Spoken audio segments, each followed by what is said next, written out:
Hello, everybody, and welcome to Top Down Tabletop. I am the well-prepared DM Shanks this evening, and tonight on this episode of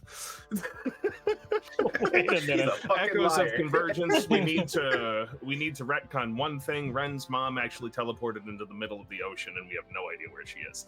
All right, so tonight we're going to be taking our first time doing Daggerheart, and I don't know, it feels weird. I don't think we have an intro. I don't know. Everything's all cattywampus. We had like 20 minutes of tech problems. I don't know what's happening, but we usually have announcements. Yeah, we do. Tonight, we're playing Daggerheart. That's one announcement. Yep. And then tomorrow, if you want some D&D, you can come hang out for Embers and Arcanum, run by me. Yeah. I know I'm going to be here for that. You have to. I don't have to. I just really want to.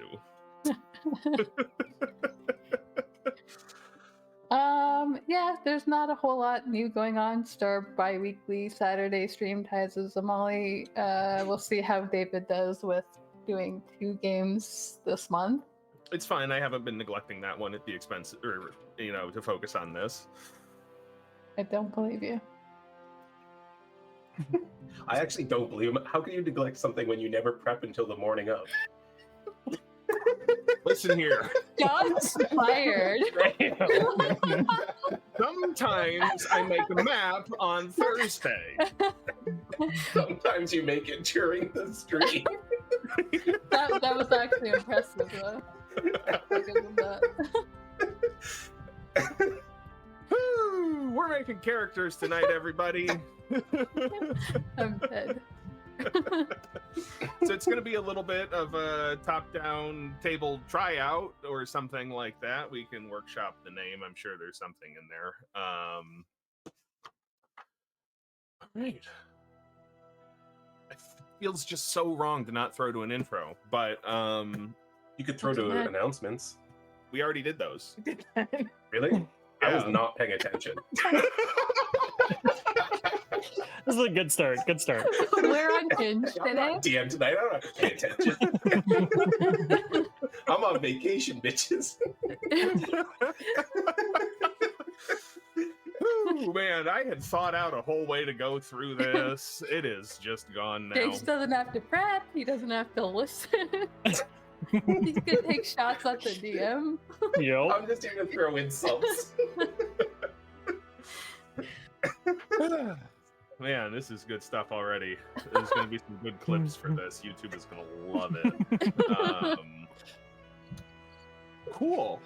So, Daggerheart. It's actually pretty different than D&D. In my reading, the book that it presents you with is ostensibly like promoting a typical sort of fantasy environment, but in reading the mechanics, I think it would take to just about anything pretty well. With not too much adjustment. First step in any role-playing game is to have a session 0 and think about character concepts. This is like a session 0.5 that you're watching. As a regular playing group, we've already got some pretty good boundaries established and understand what everybody is and is not comfortable with. But if any of that has changed or arises, as always, please let me know.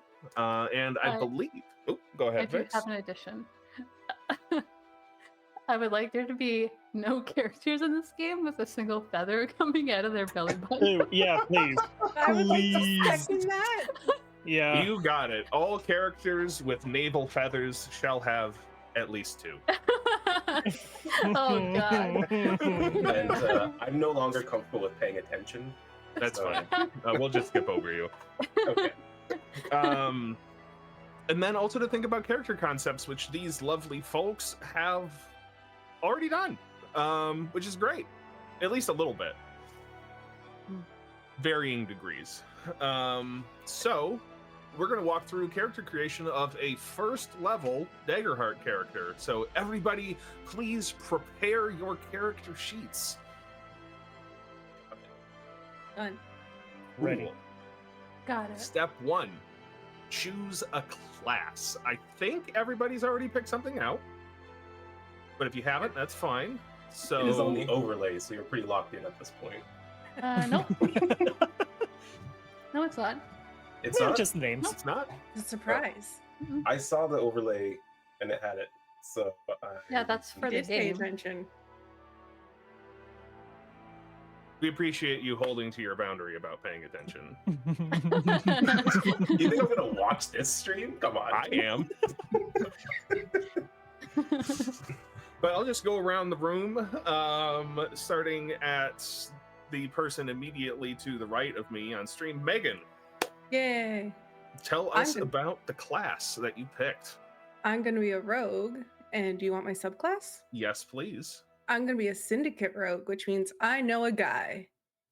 Awesome. Right. Shanks, who are you making? I am making a warlock out of the playtest material they have up, which is not in the book because I don't know. I want it to be difficult, I guess. Shanks, truly a player after my own heart. I haven't actually. I'm going to decide on the subclass during this stream. I'm a little Amazing. bit on the fence, but I am leaning towards dread at the moment. Okay. And that's definitely something we can talk over as a group. Vixx, what are you cooking up? I am going to be playing a guy with a sword. I'm going to be playing a Stalwart Guardian. So that'll be fun. I decided that with all these cool new options, I just wanted to hit things. Nothing wrong with that. Vixx looked through the book and went, no thanks. No, what I did is I settled on some character art first thing, and then was like, well, now I got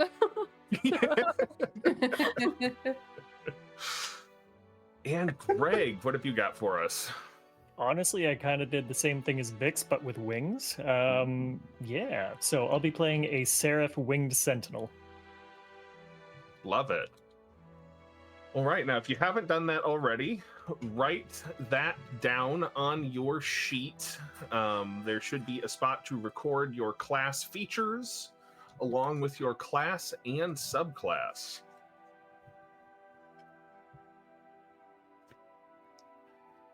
And while they're doing that, Daggerheart also provides hashtag not sponsored class specific sheets. They're all pretty much one page except for some stuff like the ranger that gets an animal companion or the druid that gets its other forms.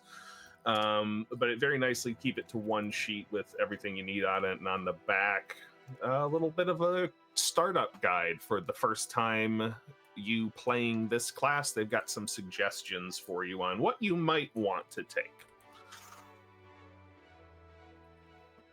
Also, I mixed up my domain names and my subclass names. Dread and Grace are my domains. It's Endless and Pact of the Wrathful for subclass. And since we're plugging along here, you know what? I'm just gonna go Pact of the Wrathful. Why not? And tell me a little bit about Path of the Wrathful. Yeah, so really all I have is the abilities because this is playtest stuff. They don't have any of the fluff. So For sure. We make our own. yeah, but I think that Althyr's patron is something very powerful and very ancient, connected with both nature and the cycle of life and death. And maybe, I don't know, maybe he's not too pleased with how much these humanoid races are kind of dominating the plane of existence. And he's got, I don't know, maybe some long-term plans about, changing the ratios around a little bit. All right. Everybody got everything taken down that they need for now? Yep. Yep. All right. Yes. Next, we're doing Heritage, which is kind of like your background in Dungeons and Dragons, except it's a mixture of your species and the sort of environment that you grew up in. And you can mix and match to your heart's content. And much like 5.5, they don't have any hybrid species like half-elves or half-orcs, but I believe, as Greg and Shanks have taken advantage of, they provide some great rules to smash two species together to make your own. And we go around and just tell everybody what you're making. Start with Greg this time. Give Shanks a little time to recover. I'm talking about my nose for some reason. It needs a feather. No feathers, no. Hey, we were against it in belly buttons, not noses. Nose feathers are fine. Nose feathers, nose feather. Just the one. Just the one. Nose feather like shows feather. I don't know. That's not it. Oh god. Go on, Greg. We'll Okay, workshop okay. it. I will. I will be playing as a giant. Just a giant. Originally, I was gonna do an amalgamation. We'll call Okay. it. But no, I will be playing just as a giant. Did you want like the Ridgeborn thing as well? Is that We'll save that for a minute. But We'll save tell that- us, okay, yeah. Tell us why you picked the giant. What about it? giant? appealed to I you? mean, okay, so aesthetically, just giant with wings is a really cool thing. It very much reminds me of oh shoot, what are they called in D&D? Planars? Yeah, Planars? planars. Planars? So like, yeah, Something like that. something like that. So basically, like that kind of idea, but as a character, was really, really fun for me to kind of flesh out. And they also have some really good bonuses. Like they have an extra hit point, they have like reach, that kind of stuff. It's a lot of fun. Their reach ability is one of my favorite things in the base book character Nice. abilities. We'll just go back the other way. Vixx. Yeah, well, like I said, I'm going pretty basic, so I decided I'm gonna be a human.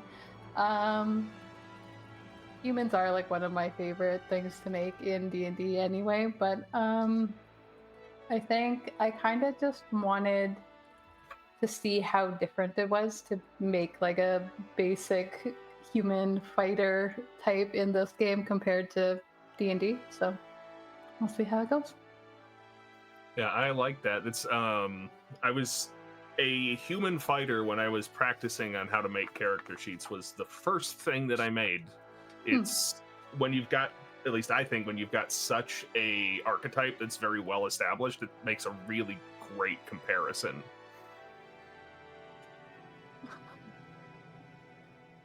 Think just also trying to be distracted Let's behind the scenes.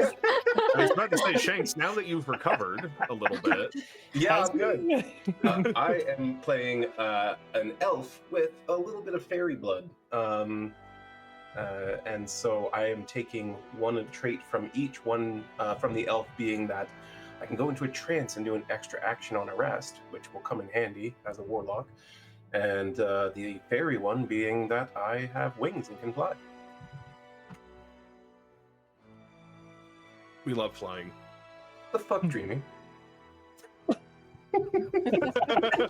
And mean, Althyr as well. I played other things. Hello, Yeah, but every there second weren't any Saturday I'm a elves Triton. That But how out of the ordinary was that for you? Tritons are sea I- elves, really. also played a Tabaxi. Cat elves. And I played Darren is a human. And Gray was a human. you played a human in our one shot recently. Yeah, see? Or no, what one shot? Just Goliath. The one that wasn't it? Megan ran. Oh, that was yeah. You have to be. That Well, no, was you Oops, have to Althyr. Android. Yeah, Where's Cyborg? and Ursa was a Goliath. So heck to all of you. I don't always play elves. I Goliaths are play just just big enough elves. of They're other family things friendly. to justify playing another Let's elf. look at your long-term games, though. This one let's, doesn't wear let's- green. let's put those under the microscope. Right, and Megan, which species did you pick, and what appeals to you about it? I picked Infernus because they are hot. But also Solid call. because I also play a lot of human or human-like or things that look like humans, I wanted to be something completely different. So I was like, let's go with this. And for those of you at home, the Infernus is somewhat akin to the 5th edition Tiefling. Mhm. Right. And so each of those species gives you 2 different benefits. Shanks picked one from each, which is the rule when you are creating a hybrid. Just pick your favorites, one from each of your parents, or possibly both, but then it's just cosmetic at that time if you pick the same thing from one parent, but that's also allowed. Yeah, so if you haven't done that already, get that written down on your sheet along with a record of its special trait that it gives you. Where does this go? So that is another thing. There's not necessarily a space for it on the regular character sheet because Daggerheart is designed to work with the accompanying card set, which they do have free PDFs of. But that is one of my sort of foibles about it is I wish they might, and I just haven't found it. I wish they had an extended character sheet for if you weren't going to be playing with the cards. I'm just dumping everything in my class features. Yeah. I also like that for humans, the features are all around like related to stress in the game, which feels very true to life. A character that's resilient under stress, truly a fantasy. I gotta work their 9 to 5. Right. And then the other half of your heritage is the community that your character either grew up in or spent a formative amount of time in. Comes with 9 out of the box that you can pick from, but they're making more, and they've got rules for making your own. So I'll start in the middle this time with Shanks. Which community did you pick, and what do you like about it? I picked Highborne, and this is like the one thing that I just picked without researching because David and I already talked about a concept for my character. So Althyr is the advisor to the king, and so I thought it wouldn't make much sense for him to be listening to some lowborn on matters of imports. So I went, I'll be Highborne, and that's as far as I got with that process. Nice. Yeah. And the Highborn's feature is called Privilege, appropriately. Mm-hmm. Mm-hmm. And it gives you advantage on rolls to consort with nobles, negotiate prices, or leverage your influence and reputation.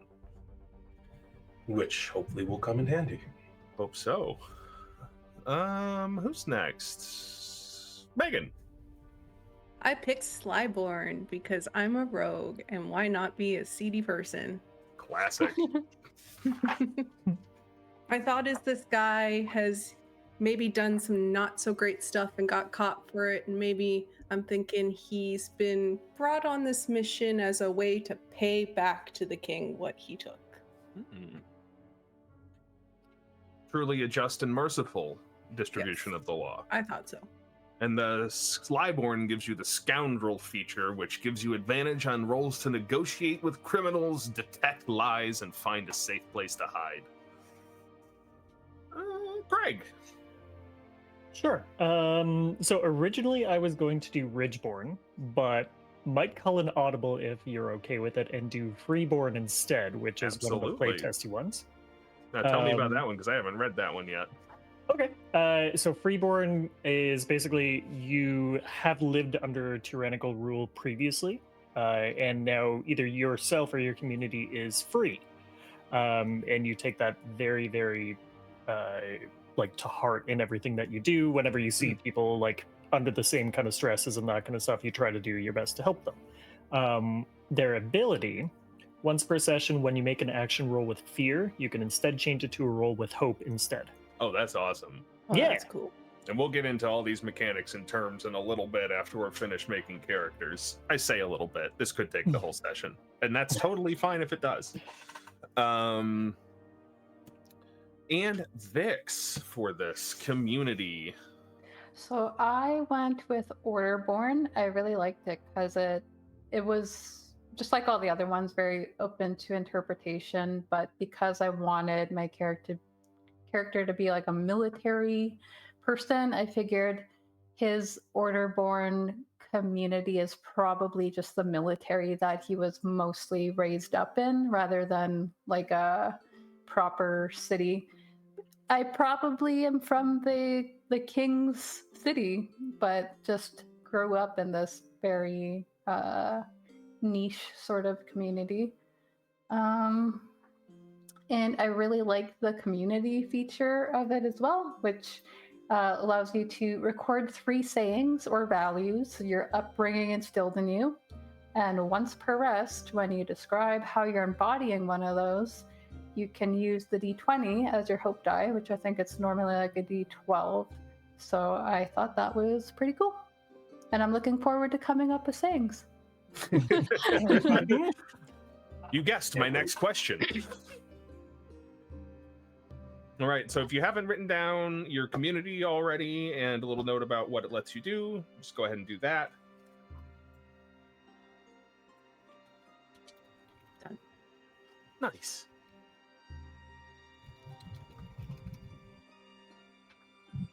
Write it down, not copy and paste it into my sheet. You can do that too. That's allowed. It's like, I want to hear all of you typing this out, please. Yeah, like there's not enough space to copy it, so. Or just otherwise have it handy.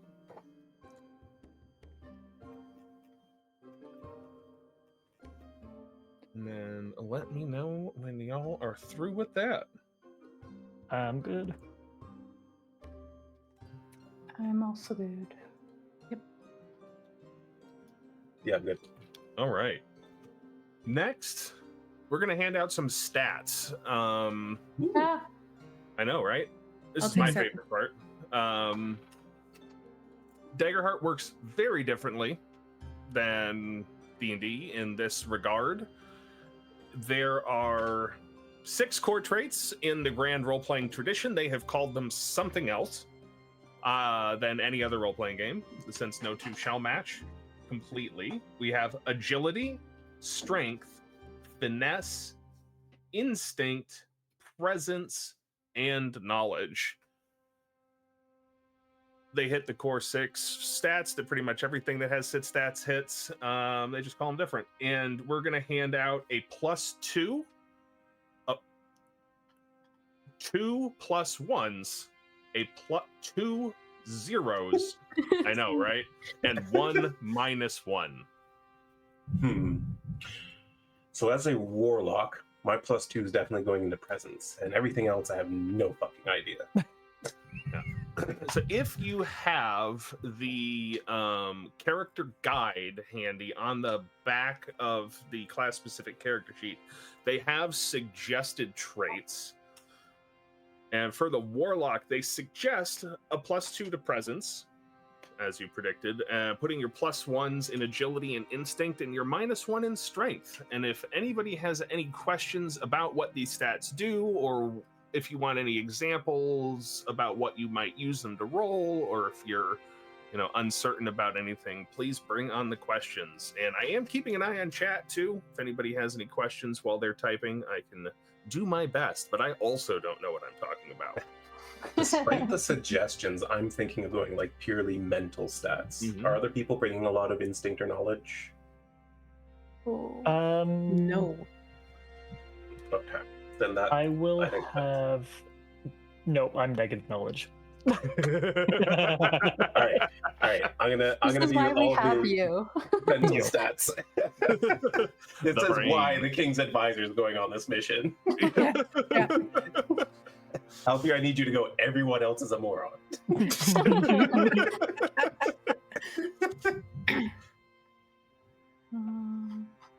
Totally forget. But yeah, once you have figured it out, just let me know where you're putting them, just because I'm curious. I'll put my -1 in strength.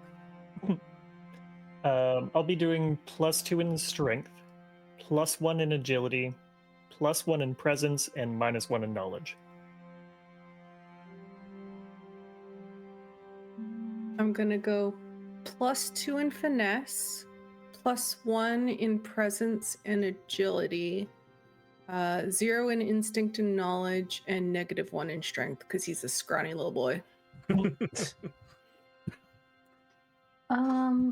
I think I'm doing +1 in agility, +2 in strength, 0 in finesse, +1 in instinct, 0 in presence, and then -1 in knowledge.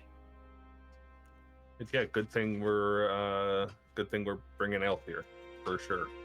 Yeah. But if there's anything heavy, we've got that covered. Yeah. Yep. All right. So up next, we have some additional stats. So you'll notice there's several more blank boxes, one of them being your evasion. Each class has its own evasion score, and this is essentially your armor class. And it varies depending on what class you are playing, and it would say that on your class specific character sheet, but if anybody doesn't have that handy and needs to know what it is for their character, please let me know. I'm starting with 11, so I am not getting anywhere near the fight.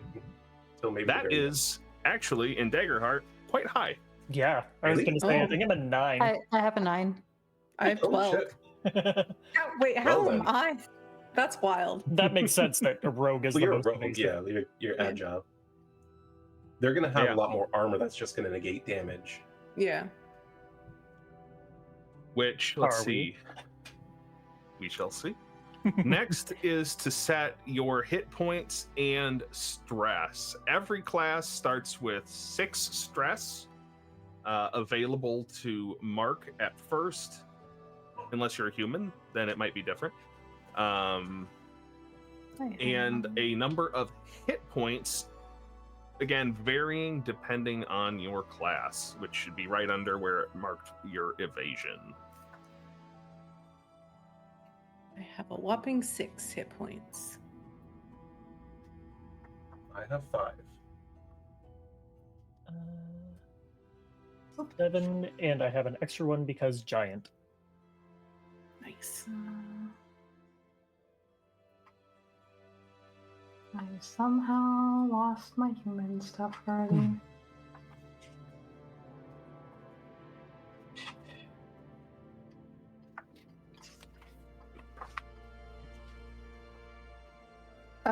Yeah, I have 8.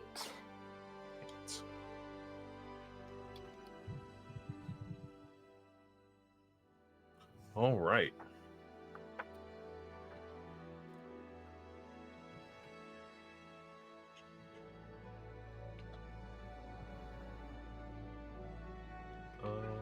I'm on the wrong page in how to build a character. Next, hope and fear. So we start the game with 2 hope as players, and there should be a spot to mark that on your character sheet. This is a resource, and it can be spent on a whole bunch of different stuff, helping an ally, invoking experiences. I will get more into what you can use hope for. And then as the game master, I start with 1 fear for each player. So I'm going to start with 4. And I can use those for a whole bunch of other fun things. It's a secret tool for later. So I noticed that the sheet has only 6 slots for hope. Does that mean you can only carry 6 hope at a time? That is a great question. That is correct. You can have a maximum of 6 hope. And on average, you're going to get a hope every other time you roll, so there's no reason to hoard them. Okay. Slightly less than half. So I'll just take this time to talk a little bit about how the dice system works in Daggerheart. It is primarily a 2d12 system where you roll those dice, add them together, and add any relevant bonuses for the total score. It's a little bit different for the game master. I use a d20. I don't use 2d12, so your enemies' attacks and abilities are going to be a lot more swingy and unpredictable. Yours are going to be weighted towards the middle a little bit. And in this system, a critical success is when you roll doubles. So you're a little bit more likely to roll a crit than you are in 5th edition. And a crit also counts as a success with hope. Now, what does that mean? So you've got 2d12. You should be able to tell them apart. One's called your hope die, one's called your fear die. And when you roll them, you tell me which one's larger. So you roll 5 and a 6, and the 6 is your hope die. You can tell me you rolled an 11 with hope. And in that case, you mark off a hope on your sheet, you gained one, something good happens.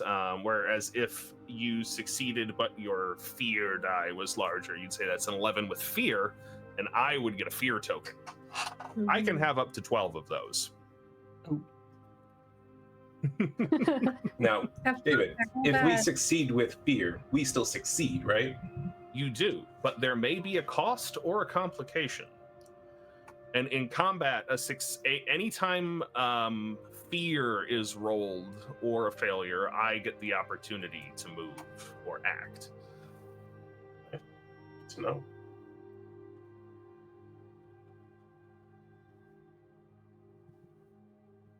There's a very high level Daggerheart mechanics. So next, we need to choose some more options that you may or may not have looked into yet, and that is equipment.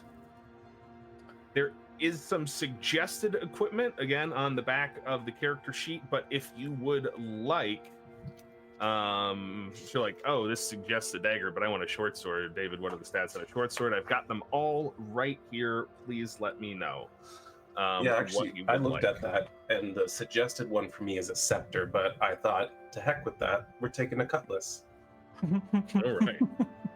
Now, what you take is an important consideration in Daggerheart, more than I think a lot of other systems that I've played, especially if you're high fantasy role-playing games, because you don't always attack with your physical stats. One of the nice things about a cutlass that Shanks picked is you attack with your presence as the attacking stat for that weapon. Actually, which is good if you're a warlock. I need to find the weapon list again, because, yeah, I think I actually might have wanted the rapier. I can't remember. There's a difference between them. I need to find that now. The cutlass does 1d8 plus 1 physical damage. The rapier does adjust the d8, but when you make an attack, you can mark stress to target a second creature in range. Right. Okay. Yeah, I think I'm gonna do the cutlass. I'll take the 1 extra damage. I'm gonna mostly try to stay away from the thick of combat, but you know, I've got a class feature that I think might come in handy for a melee attack every now and then. What are glowing rings? I tried to look this up before, and there was no picture. There's not really like, it's two-handed, but I don't know what do you that think looks they are? What? Because I'm imagining a series of rings on your fingers that glow. Okay, that's what I was thinking. And my guy wears lots of jewelry, so I thought that would be cool. That sounds awesome. That is badass. Perfect. It's like this world's version of brass knuckles. Yes. And it's got you a little bit of a range, too. I like it. I'm going to pick that. I think I'm gonna go for arcane gauntlets and a longbow. Actually, this is an important thing to consider. Megan, do you have a spellcast trait? As a rogue. I believe a syndicate I do.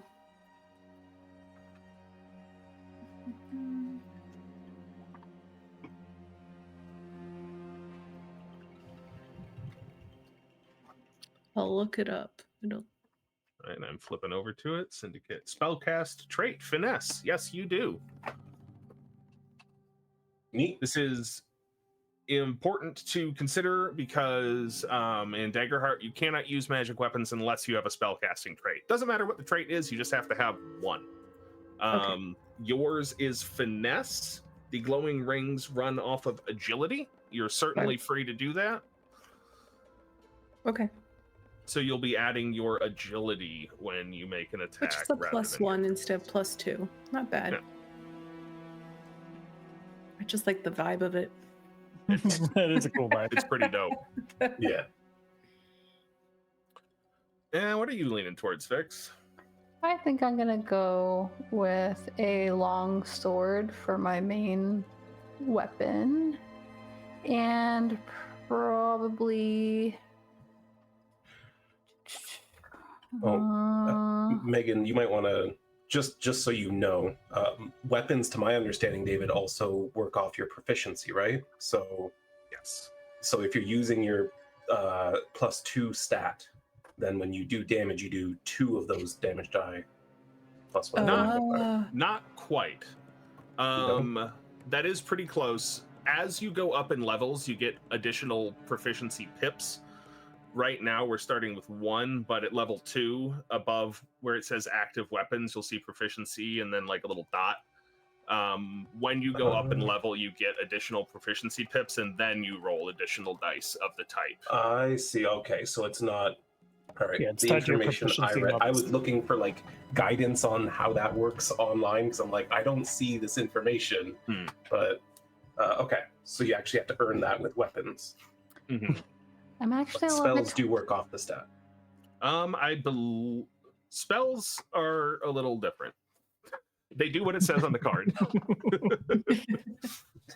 Yeah, but it says like D8 damage using your proficiency. Then yes, they would use your spell casting trait. Okay, So that's what I read. So I was hoping that was the case. I believe you would still get the +2 from presence, but you would only roll the 1 die for damage until we hit level 2. Really? Because that's not what I read. Let me double check. Yeah, this is the thing that confused me the most, and then I had an answer, and now we don't know. Proficiency is 98. I'm struggling between like, should I just get a sword that's one-handed and also a shield, so I'm probably gonna get hit a lot, or just have a big ass sword? Like that's my dilemma right now. The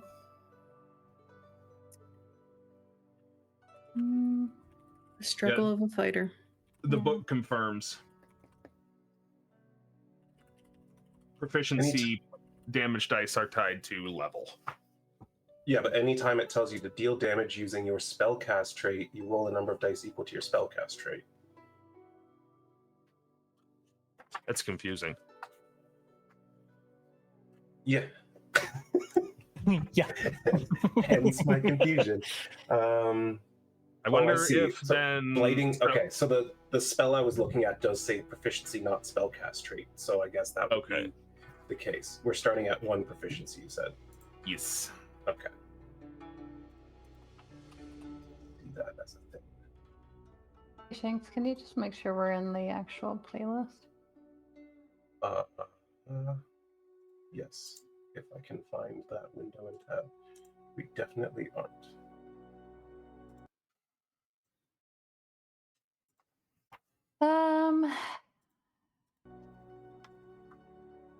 Yeah, you know what? I think I'll just go with a broadsword and a round shield. Skipping ahead. Totally fine. Well, the shields are under secondary weapons. Yes. And if everybody hasn't picked a secondary weapon, please do so. There are fewer in number. There's 7 to choose from.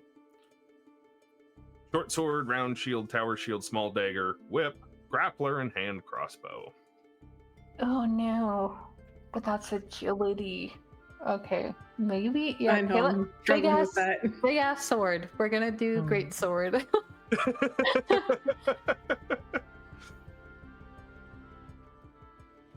We get a secondary weapon? You do?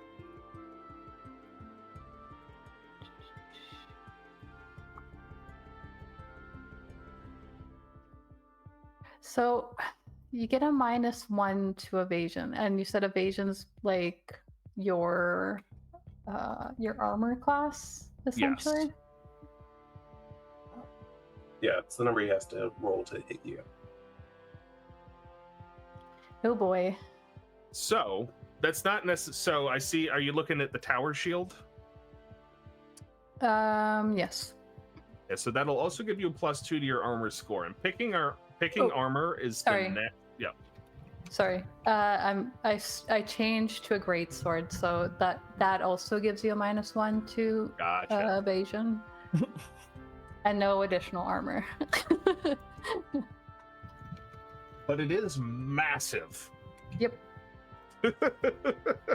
What an ability. On a successful attack, roll an additional damage die and discard the lowest. I like that. Damn. Yeah, so a -1's not going to be the worst. Health is interesting in this game. I kind of really like this take. It took me a little while to wrap my head around. And it'll make a little bit more sense when we have our armor selected so you can see the numbers. But the way that hit points work is however much damage is dealt to you, you can only take a maximum of 3 hit points from any one hit. Huh. And you can spend, per hit, you can spend 1 and only 1 point of armor to reduce that number of hit points you take by 1. And then that slot of armor is used, and you will have to spend some time during a short or long rest to repair your armor before you want to use its ability to absorb hits for you again. I like Now, that.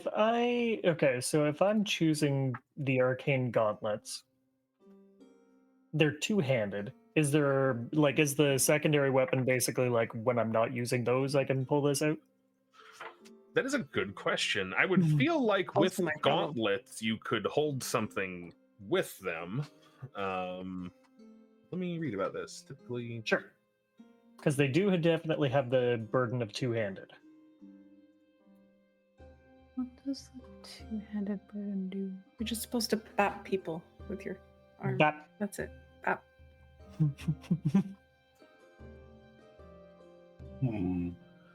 yes, it says if you take a two-handed weapon, this is typically the only weapon your character can have active.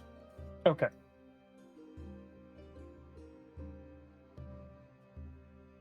So, okay. Is there anything for like sheathing weapons? Like originally I was planning on potentially going for a longbow. But See, so switching weapons, when your character is in a dangerous situation, you can mark a stress to equip an inventory weapon, moving your active weapon into inventory. Okay. But if you're in a calm situation or preparing, then you can just swap it up however much you want. So maybe in that case I will... Am I able to take 2 primary weapons? I'll say let's just pick one for now, because that's what it says to do. I think it would probably be fine, but I just stick to the character creation walkthrough. Actually, you know what? I'll just get a tower shield as the secondary weapon and bust that out every once in a while. There you go. Nice. I kind of like that. I'm wondering if I should change my finesse and agility around so I can use these frames better. Yeah, that's what I was looking at too, because the secondary weapons are like useless to me at the moment. Same. Yeah, I'm like, oh, they're all stuff, not really. Yeah, you don't have to take one, but if you want to, you can. I guess you don't have to take a primary weapon too, but that'll make for a short game probably. Hey, unarmed strikes exist. They do. Noticing nobody brought a monk.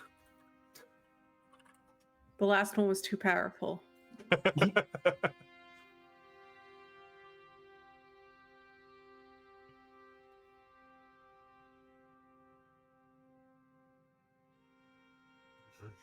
Yeah, I'm just gonna take a shield and do what Greg's doing.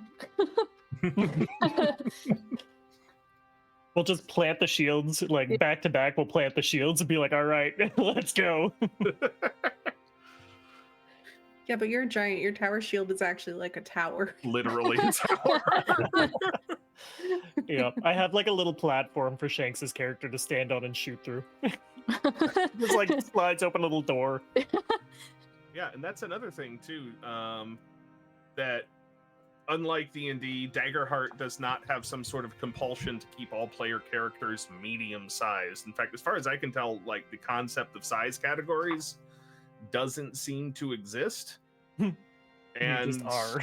yeah, the like the art of the fairy species looks like it's about like this tall. How tall is your character, Shanks? Well, he's also an elf, and elves are tall, so you just don't ask questions, all right? You don't want to know how this happens. Okay. But like, even if the elf is like 6 foot tall, if I'll send you a comic, all right? Don't ask. There's something for everyone. Okay. Just making sure.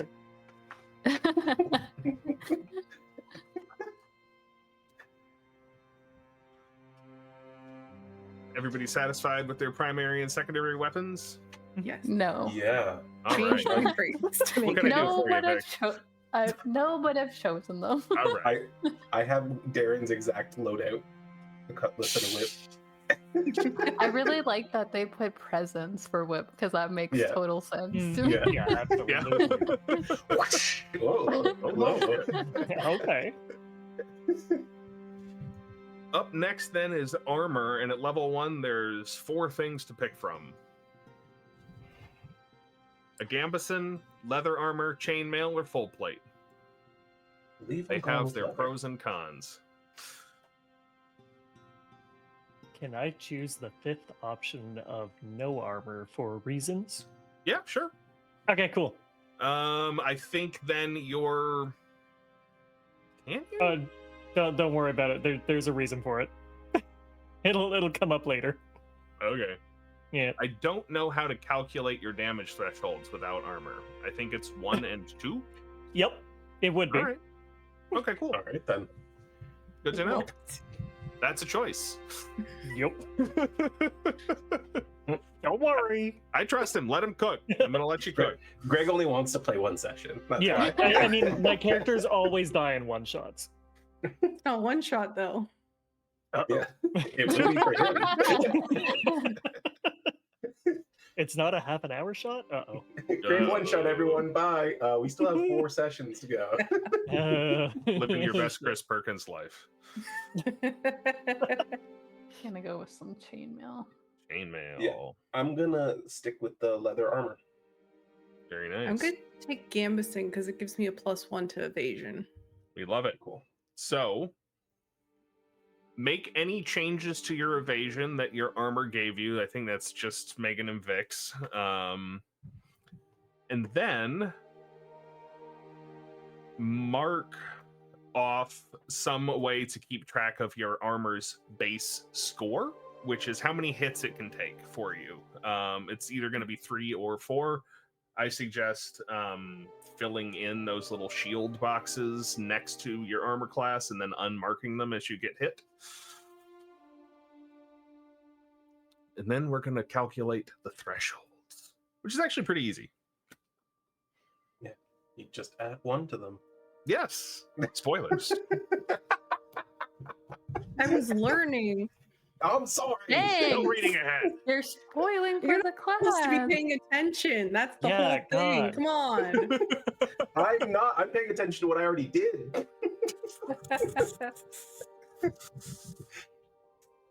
Oh, Shanks boy. is the kid in class who does all their work just so they can disrupt everybody else. That's exactly who I am.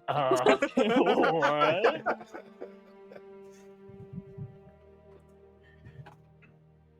Yeah, so I'll just take leather armor as an example because Shanks has already done all his math.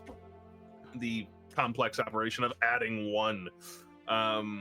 So all armor has a base threshold of how many points of damage need to be dealt for you to take anything. Any damage at all, even if you're wearing armor, will do 1 HP to you unless you use that armor to absorb it. But for the leather armor, it has a base threshold of 6 for major damage and a threshold of 13 for severe damage. But you get to add your level to that, so your ability to take less damage gets better automatically as you go up in level. Thank God. And they have much better armor available for higher tiers of play. We are starting at tier 1, which is just level 1. Tier 2 starts at level 2 and goes to level 4, and so on and so forth. But right here, we're just using the basic free stuff. Any questions about armor, and if you got yours all picked and written down or disregarded? Disregarded is fine. I think I'm good. All right. Good. I know this would make the math so much more complicated, but I would love to see doing like some sort of rule where as you use armor to reduce your damage, your actual evasion goes down. Like you get a bonus to evading a hit with the armor you have, and then like as it gets worn down, You're less likely. You're more likely to get hit, kind of thing, Yeah. right? Yeah, I think that'd be cool. But I know that a lot of people are like, I don't want to do that much math on the fly every time. but I'm that math kid, so you know. All right, and we've got, let's see, that's starting equipment for the most part.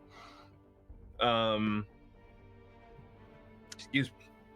Then other starting items. There is some suggested inventory for your character on the guide sheet, but if you don't want any of that, or if you want something else,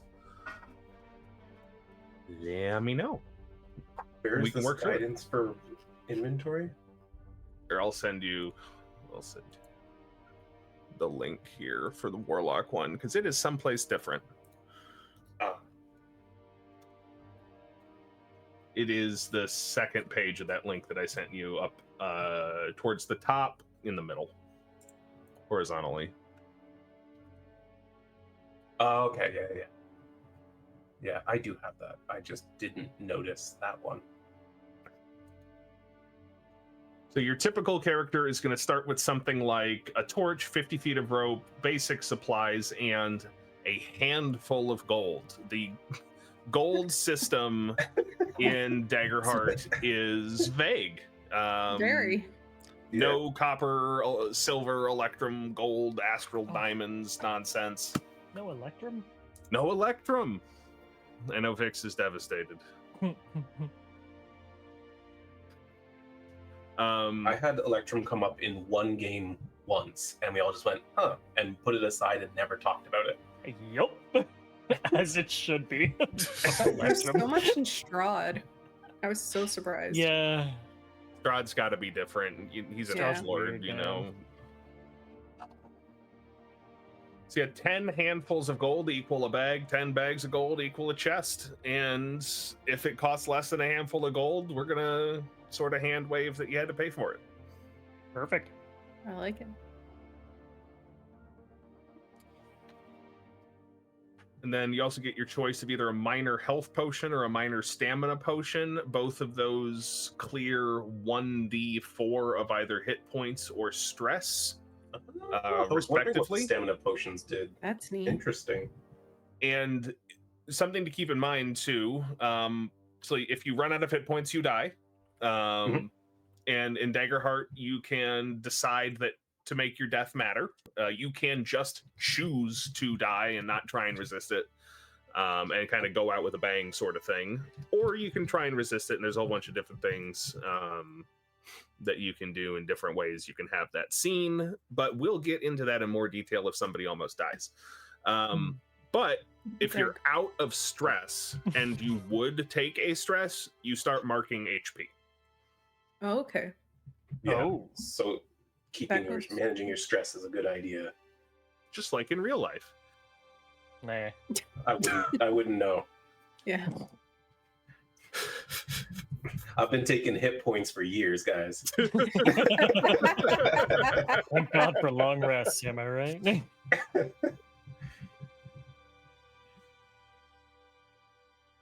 I think I'll take the stamina potion because I'm gonna try to avoid the thick of combat, and I'm gonna be using stress. Let me tell you.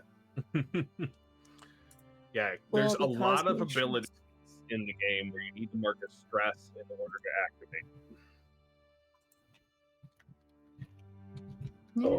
Oh, it's definitely not gonna be your run-of-the-mill stamina potion either.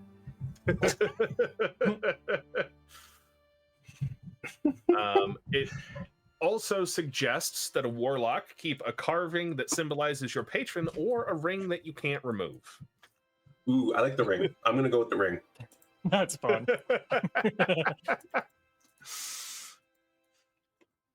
Some other such item for the Seraph, they suggest either a bundle of offerings or a sigil of your god.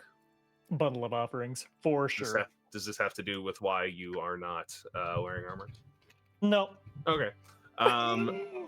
For the rogue, it suggests either a set of forgery tools, If you have to forge or a grappling hook.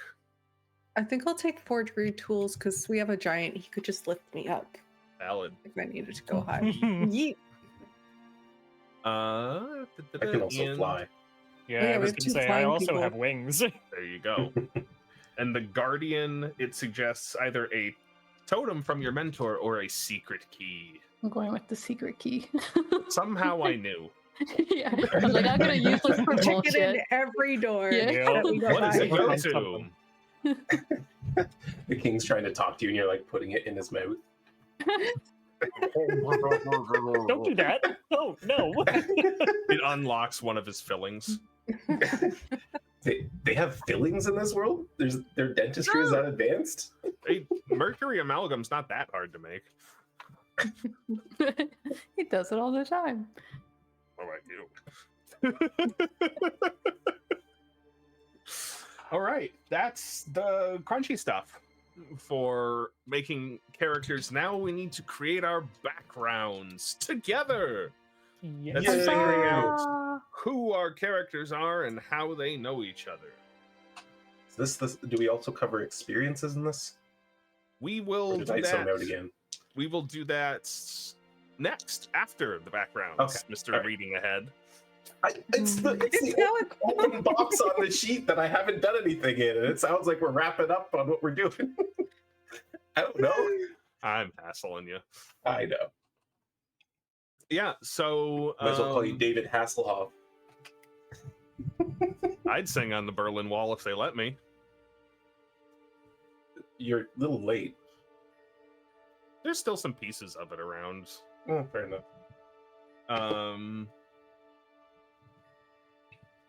Yeah. So there's some suggested questions for backgrounds. Feel free to use them. If you don't like them, we can come up with something else. But would anybody like to go first? Sure. All right. Mostly because I already had an idea for my character, and then Yeah. I read the questions today, and I was like, "Oh my god, that's actually perfect." Yeah. So tell me about them. So I'm gonna go through the suggested questions because I like them. There's a question that is, who from your community did you fail to protect, and why do you still think of them? And for me, my character Kieran Voss, I kind of pictured him as someone who was like a regular, like not Kingsguard soldier, and he was married and he had a child up until the war got really bad, and he lost them. And I think for him, it's like he was so busy protecting the city that he forgot to protect his home, and that haunts him. And so I think for him, that's his wife and his child, who I came up with names for and then forgot where they What?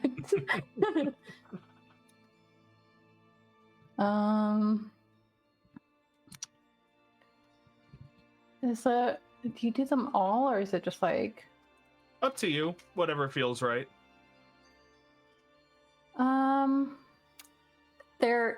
There's a question that's you consider an aspect of yourself to be a weakness. What is it, and how has it affected you? I think it's the fact that he's so dutiful, and the way he was raised really drives a lot of his actions. And sometimes he resents that fact about himself because it doesn't allow for a lot of room for error in terms of acting outside of his like job. And I don't think that he notices that he's doing that until after the fact. So that kind of feels like a weakness to him. Sorry, Vixx, what's your character's name again? Kieran Voss. Cool. You're welcome. Right. Well, anything else you'd like to tell us about Kieran for the moment?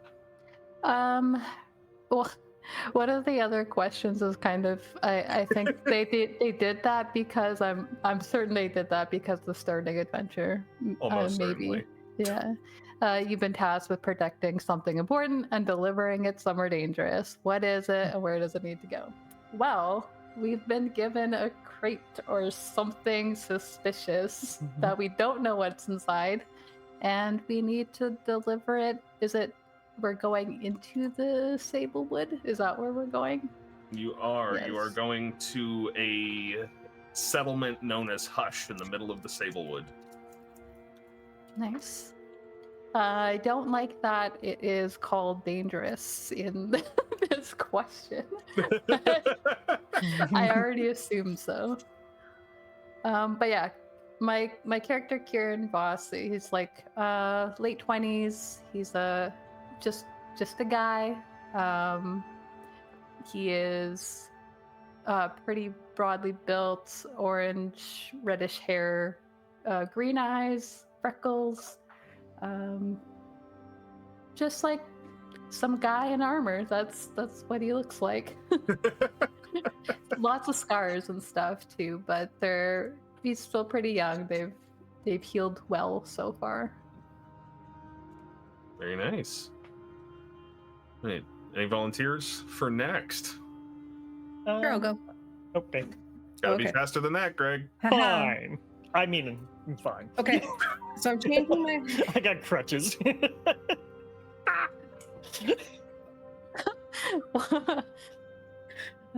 Okay, so I'm changing my original idea because this one was, what did you get caught doing that got you exiled from your home community? So my thought is maybe this guy was a double agent. So he was working for a thieves guild, but was actually feeding information to the king, but got caught, and the king kind of is giving him what he thinks is his own protection agency, but really it's just the other PCs. But he's like, no, I'm a big deal. Like, these guys are going to keep me safe. And so that's what he's doing. You used to have a different life, but you've tried to leave it behind. Who from your past is still chasing you? I just picked a random name. So Dante Vixx, that was the leader of our thieves guild. Dante. And oh no. Dante. And who from your past were you most sad to say goodbye to? And I just put my best friend Robin. Who's Robin? I don't know. He's a We'll figure elf. it out. As far as my character, he's got lavender skin. He's got kind of like his hair's cut short on one side, long on the other, so at the back it's like angled and it's mint green. He's got black ram's horns. He's super skinny, wears super elegant clothing, so like a deep V to rival veil, black shirt. He's got tons of necklaces, like 3 rings on each finger, which is going to be what his rings are, sort of thing. I would say he has Astarian vibes. Like, he thinks he's God's gift to everyone, sort of thing. Gorgeous. I love it. He is gorgeous. He's the most gorgeous one in the room.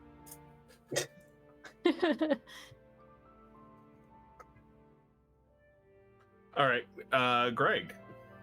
Sure. Okay. Now I have a little bit of a question because I can answer two of the things, but the first question is, which god did you devote yourself to, and what incredible feat did they perform for you in a moment of desperation? What gods are we using? That's a great question. I hadn't given any thought to that. Okay. Greg, what's your character's name again? Atlas. The last name? Just Atlas. That's the last name. I could give him a last name. So I'm if you wanted to tempted for, pick like a Promethean. domain instead of a specific deity's name, like if you wanted to be a god, like the god of XYZ, Okay. we can make it up. There's no rules except for the ones that I say exist. All right. All right. I'll think of that one. In terms of what they did for me, I feel like it was when he was being like beaten down, like tyranny and all that kind of stuff. They broke his chains, and from there he's like devoted himself to them. The next question is, how did your appearance change after taking your oath? I'm going to say the third eye opened up on his forehead. And his veins beneath his skin kind of shimmer a little bit with gold, and almost it makes his skin look kind of like marble. That's dope as hell. Yeah. And then, in what strange or unique way do you communicate with your god? Through resonance. So his gauntlets like almost vibrate if he focuses, and that's how he communicates with his god. Cool. Yeah. It's kind of like it has control of his hands. In terms of what he looks like, he's, I think, around 11 feet tall. He has very, very white skin, almost translucent white. Like I said, you can kind of see the veins of gold every once in a while. Long white hair as well, and black, gigantic wings. And he wears just a loose black robe that also has a V. That is very low. Copycat. I'm sorry. All the way down to the navel. Yeah, it's not Stealing quite all there. my It's tropes. like down to here-ish. So like No, pretty Lethos is decent. the navel. Lethos is still, Lethos is far more. But yeah. Yeah, but this guy's 11 feet tall. That's got to be like 4 I or 5 mean, feet. yeah, it would that be. We're looking at. Lethos couldn't wear this. Right, and Shanks. Yeah. Tell us about Althyr. Althyr, since we all discussed clothing here, Althyr, going against type, is going to have a very high-collared outfit. He's got like a very regal, very fine jacket on with like gold and silver adornments.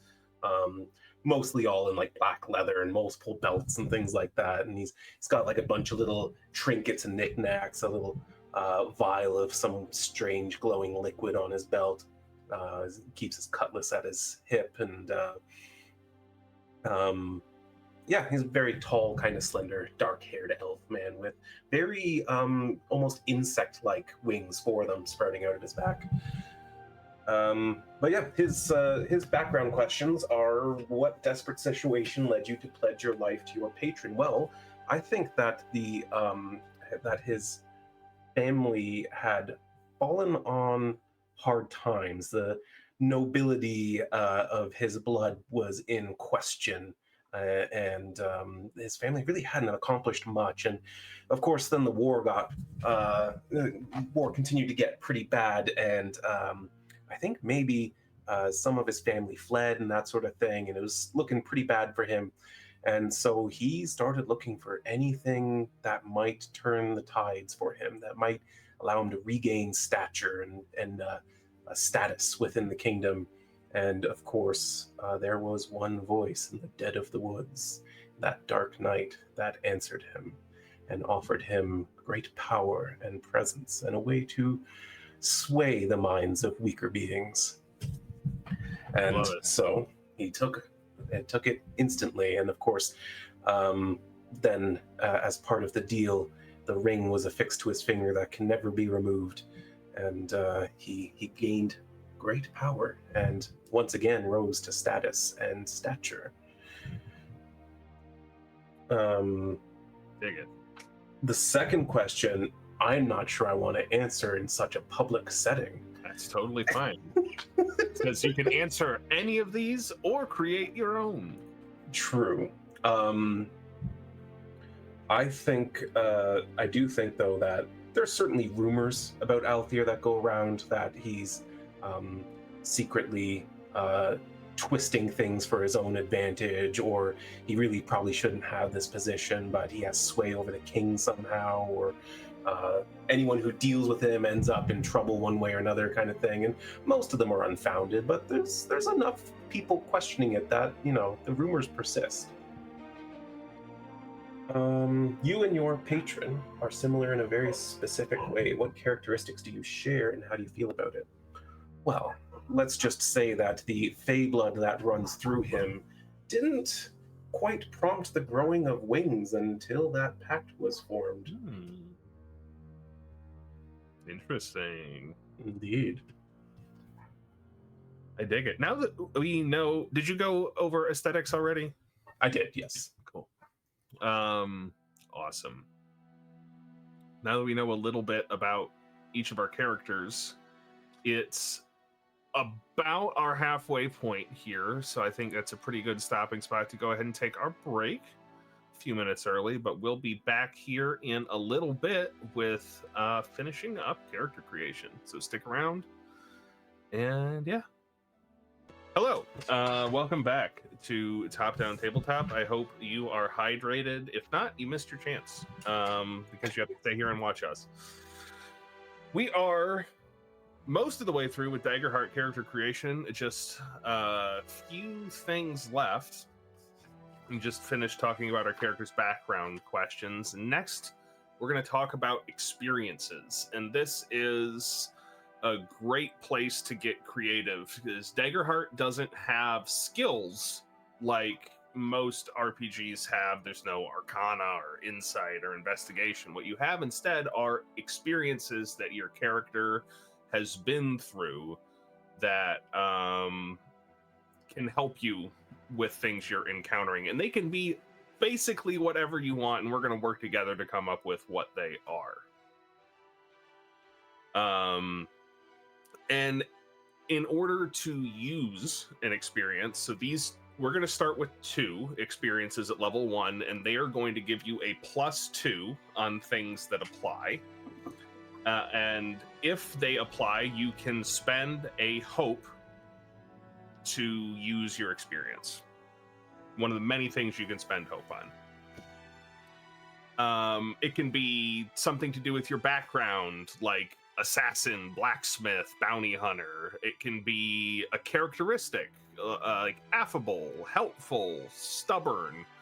It can be something that you specialize in, like you could be acrobat, inventor, historian.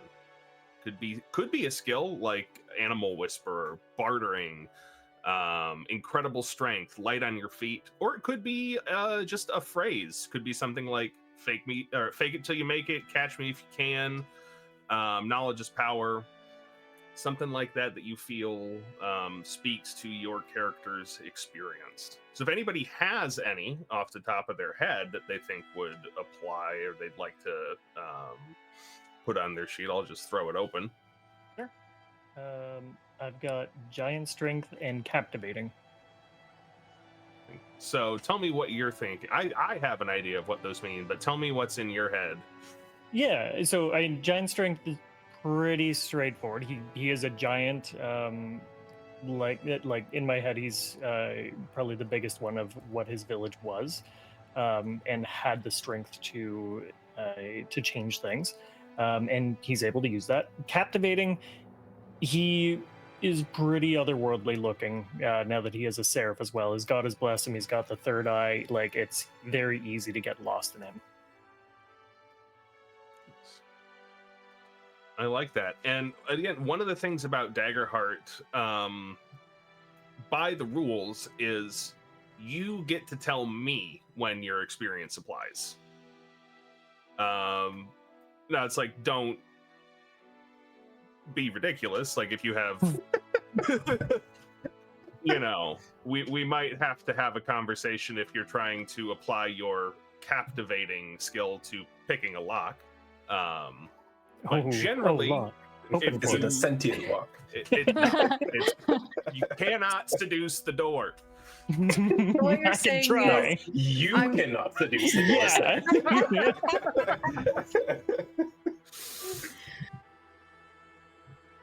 Yeah, if it, like, within reason, if you tell me that your experience applies and you spend your hope, then it does. Okay. Can you use multiple experiences on one roll? That's a good Yes. question. You have to spend multiple hope. I did read that rule though. Okay. Yes. Yeah. Because It I can does be say a that. captivating strongman. Yeah, you could roll for circus.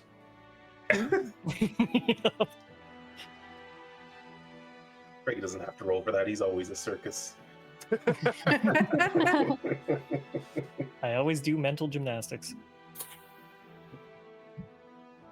All right. Anybody else got something? I have one brewing. I'm thinking Shadow Network. Okay. Tell me Being about the it. king's advisor, Althyr has developed a network of agents that kind of work. Think like a master of whispers kind of thing. And they're always kind of bringing in little bits of intel, which he kind of stores away in the back of his mind for when they might become useful.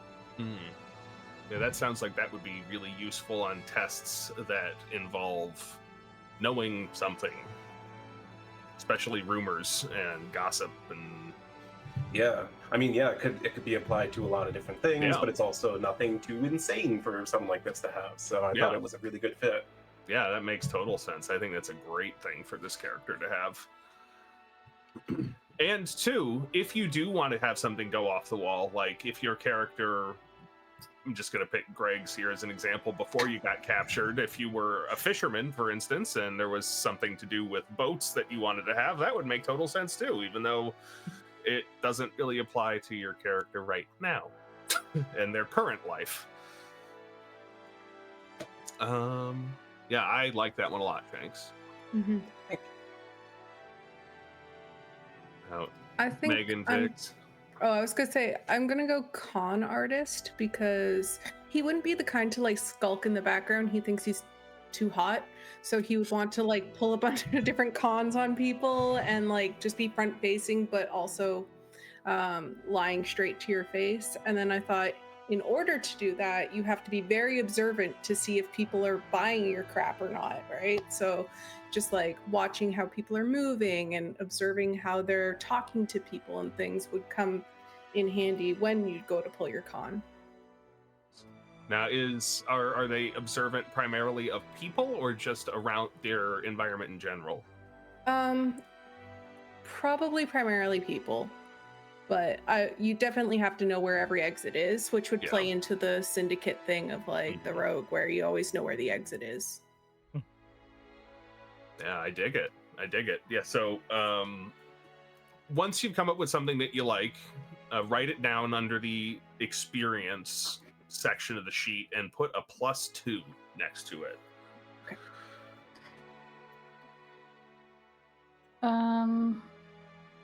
I think I'm gonna go with Stand By Me, which I think will apply to several different things for Kieran. I could see it applying in fights when he wants to protect somebody nearby him, but also I think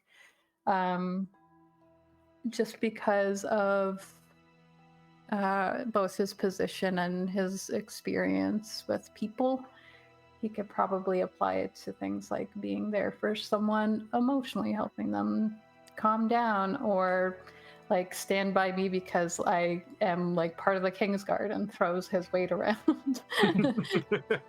And I think I'm not quite settled on the exact phrase, but there is one here that kind of sounds like what I want, which is the show must go on.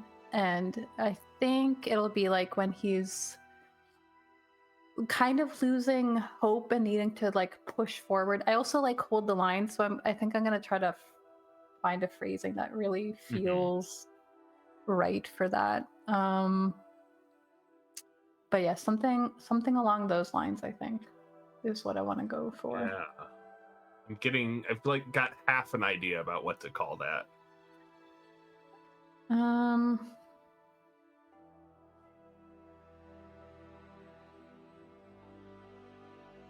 like those ideas for that character, though. Whatever we end up calling them. It's very I fitting. think actually I got it. Won't back down is what I'll call that. I like it. Like,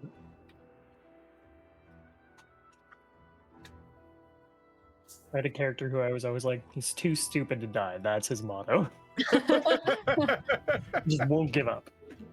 Where are the examples of these? I'm just Step 7. Yeah. sorry. Step 7, page 21.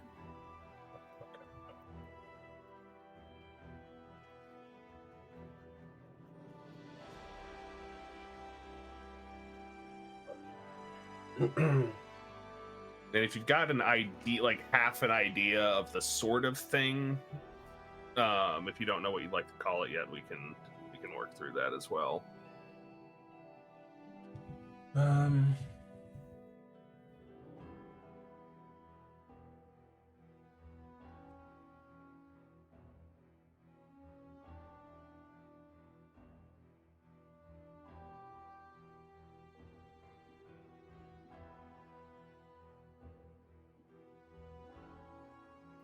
I love some of these. The first time's the charm. That's so good.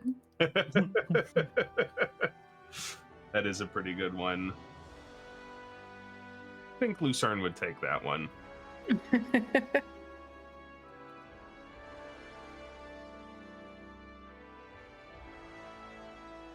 Which, I'm going to go off a little soapbox. So far, my biggest complaint about this game is that the wizard doesn't make any sense. And I'll tell you what I mean. Just as a prelude to what we're going to be doing in a minute is selecting domain cards. And each class has access to 2 domains: Arcana, Blade, Bone, Codex, Grace, Midnight, Sage, Splendor, and Valor. I hope you got all those. There will be a quiz. And the wizard gets access to Splendor and Codex.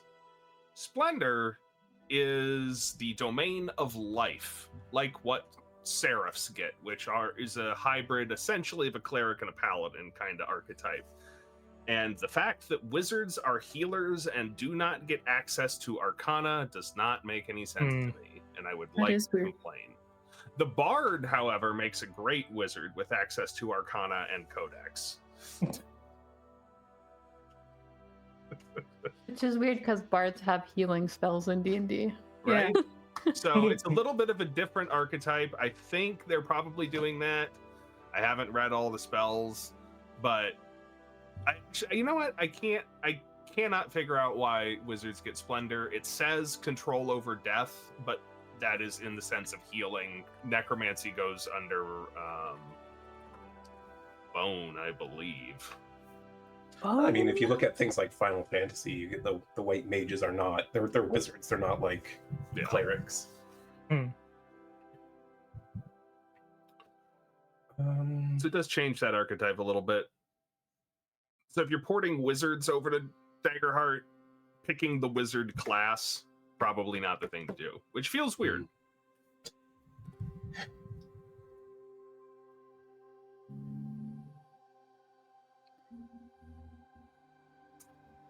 Oh, Pip's here. We have to roll initiative now. Yeah. But there's no initiative in There is no Daggerheart. initiative. Yep. We just go when we feel like it, apparently. Yep. Come on, fight us right now, Pip. Yeah.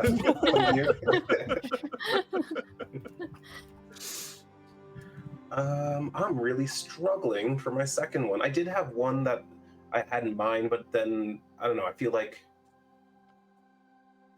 I wouldn't be accomplishing my goal with that anymore. So, Sorry, if you'd like some time to think about it, that's totally fine.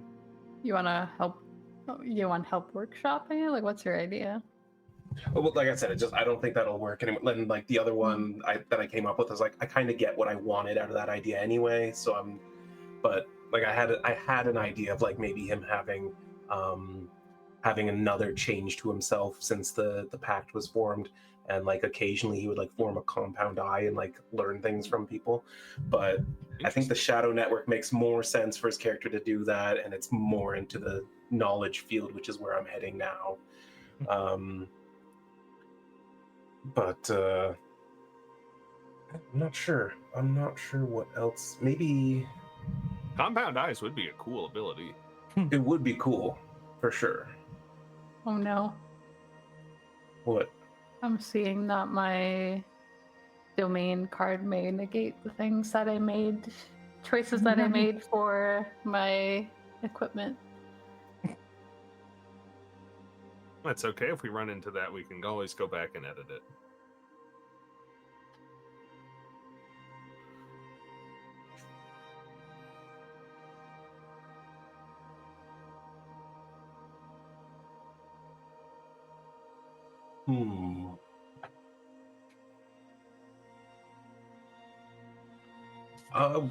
What if I do lean into the patron thing? What if I did something like attuned to nature? I like it. Tell me more about that. Well, I was thinking like he might just have like a natural understanding of ecosystems and things like that because he's just so connected to this primal force that lives somewhere out in this plane, and could even come into like specific situations, like the insects around him seem to like go around him and treat him like he's important for some reason. I dig it. That's pretty cool. All right. I feel like he's also smart enough to know things like the terrain of places we're going to and things like that. You could use it in that way too. Yeah, exactly. Yeah, there's that again, broad enough that it can apply to a lot and makes sense for the character. That actually helps because one of the things originally when I was going to go Ridgeborn that I thought might be handy was like I can help traverse difficult terrain and things like that. If you're able to help with that, that's handy. For yeah, sure. I would say that would apply. Right. Cool. Well, those are mine down then. I think that means everybody's got 2 experiences with a +2. Cool. The hiccups here a little bit. I just might, Mom. I just might. I'm gonna be like that Oprah Bees gif. Bees.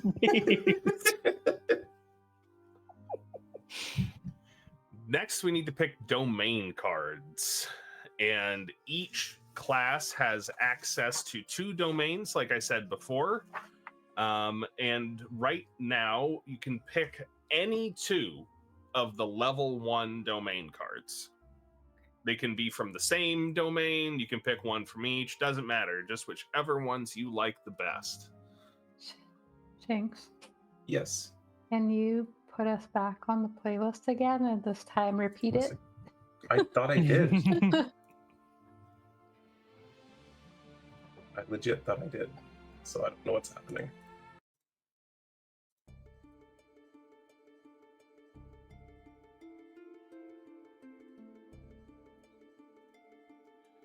Then a little bit further up in our Discord, I did share a link to all of the domain cards in one place in case you would, in case you need that. This part I'm actually really excited about. I like how this works. And It's I feel really like cool. playing in person, having the physical cards, you just feel like so powerful. It's like a board game in a way, but Yeah, one of those 3-ring binder card sleeves is great here. I'll move my Magic the Gathering deck. Yep. And this isn't a deluxe edition, and again, not sponsored, but hey, Darrington Press hit us up. They come in this really nice magnetically sealed box. That is not. This is not That's a gorgeous. special edition or anything. This is just the regular base That's cool. And yeah, they're really nice. And it has cards for everything. Like if you're a fairy, they've got one for that. All of your abilities and character information can be found on some of these cards.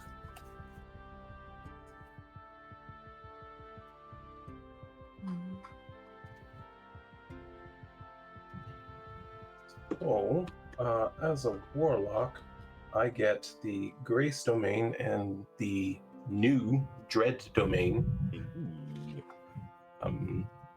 which is really cool. I love that concept of Dread and Grace. However, none of the Grace domain cards really capture me, so I'm taking 2 Dread ones. What you taking? Let me pull up the other sheet. I've got so many tabs open. It's ridiculous. So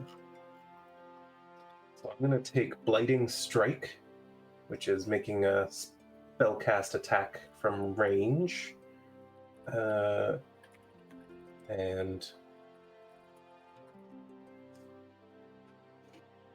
next time okay, so it's on a success, target takes 6 d6 plus 1 magic damage, and the next time the target deals damage to an ally, it's reduced by half, which is freaking huge. Yeah, it is.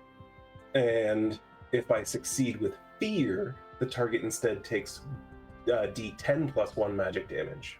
So pretty good. It's pretty good. Yeah. And the second one I'm taking is Voice of Dread, which you can magically speak directly into the ears of a creature you can see to torment them with your words. Make a spellcast roll against them. On a success, they must mark a stress and become temporarily vulnerable. Ooh. So that's another good one. So I'm excited for both of those. And what does vulnerable do, Shanks? I believe that gives you advantage on attack rolls against them. That's handy. Yeah. Which, unlike D&D, is not rolling 2 of the dice. You're already rolling 2 dice. Instead, you add a d6 to what you're already rolling. It's all rolls targeting you. Yeah. All rolls Damn. targeting them. Oh, Yeah. damn. Boneable.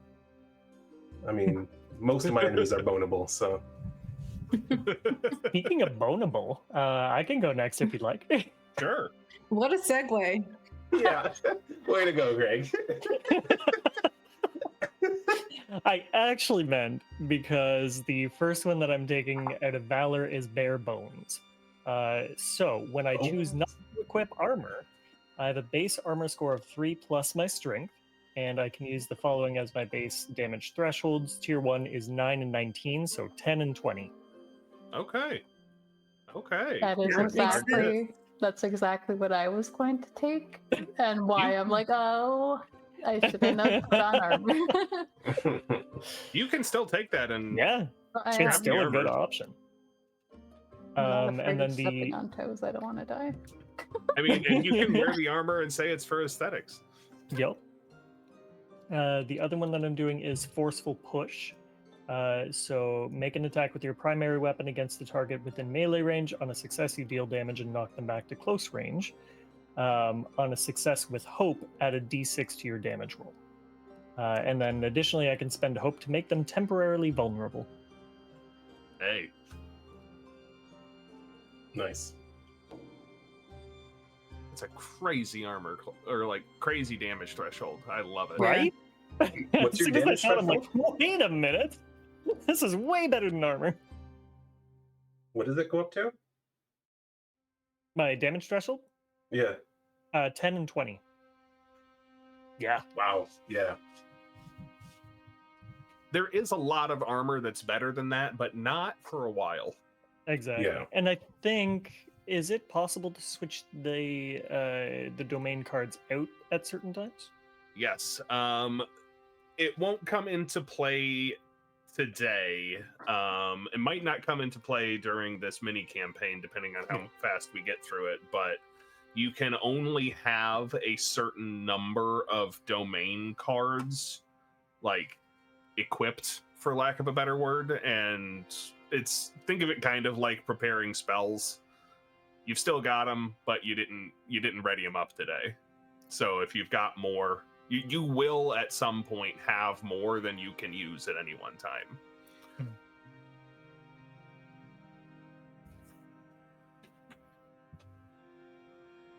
This is how they've tricked me into playing a deck builder.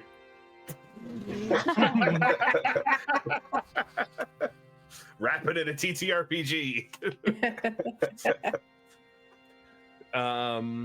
Vixx or Megan, any thoughts on yours? I have Grace and Midnight as my domains, so I'm going to take one from each. The first one I'm going to take is Enrapture, so make a spell cast roll against a target within close range. On a success, they become temporarily enraptured. While enraptured, a target's attention is fixed on you, narrowing their field of view and drowning out any sound but your voice. Once per rest on a success, you can mark a stress to force the enraptured target to make a stress as well. So pay attention only to me while everyone else sneaks by. It's my thought.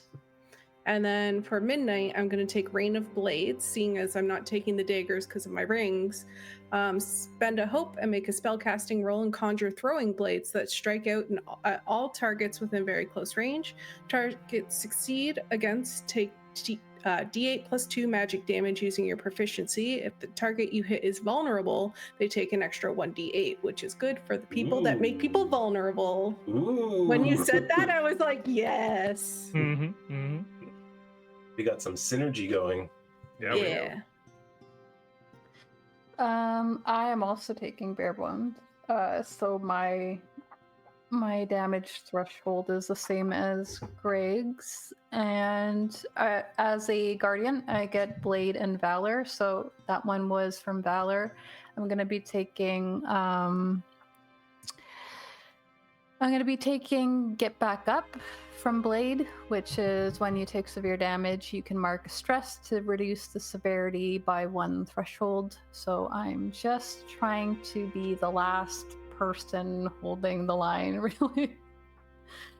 I did think about taking Not Good Enough, which would allow me to re-roll any 1s or 2s my damage, which would work really well with my greatsword, which already allows me to take the highest. So I might end up swapping that out before we start actually playing, but we'll see. We'll see where I settle. Right. That's the domains picked, and now it's time to create our connections between the party for the last step in creating these characters. So there are some sample questions. So the way that this ideally, I think, should work is all 4 of you ask one question for each of the others to answer about how your characters know each other. So we'll be nice and woven together there. There are some sample ones on the character sheets, but if you don't like those, don't use them.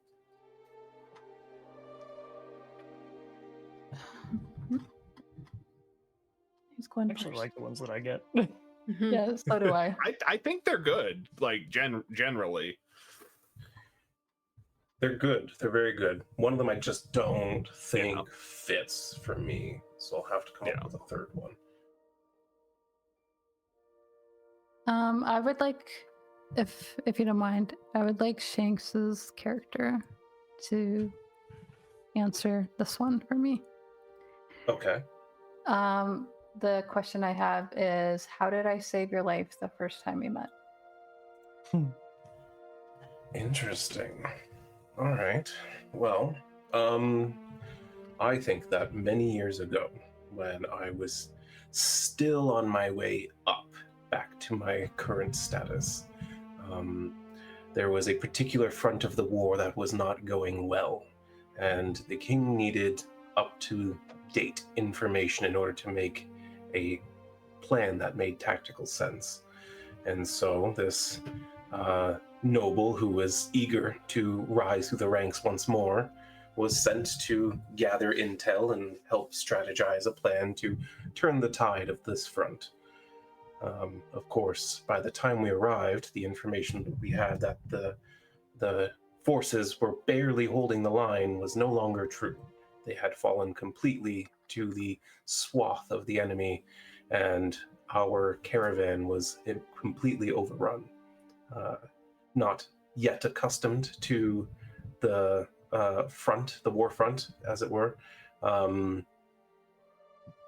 Althyr kind of panicked a little bit, and seeing an opportunity to run, he leapt from his carriage and headed straight for the woods, but of course the horsemen got to him before he could reach the tree line.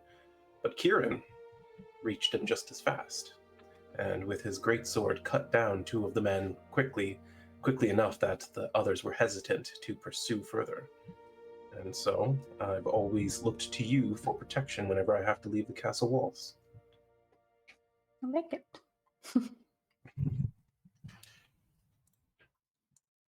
I I have a hope question people are for keeping Kieran. records of these, because I... We're You have a recording. question? Yeah, Sorry? sure.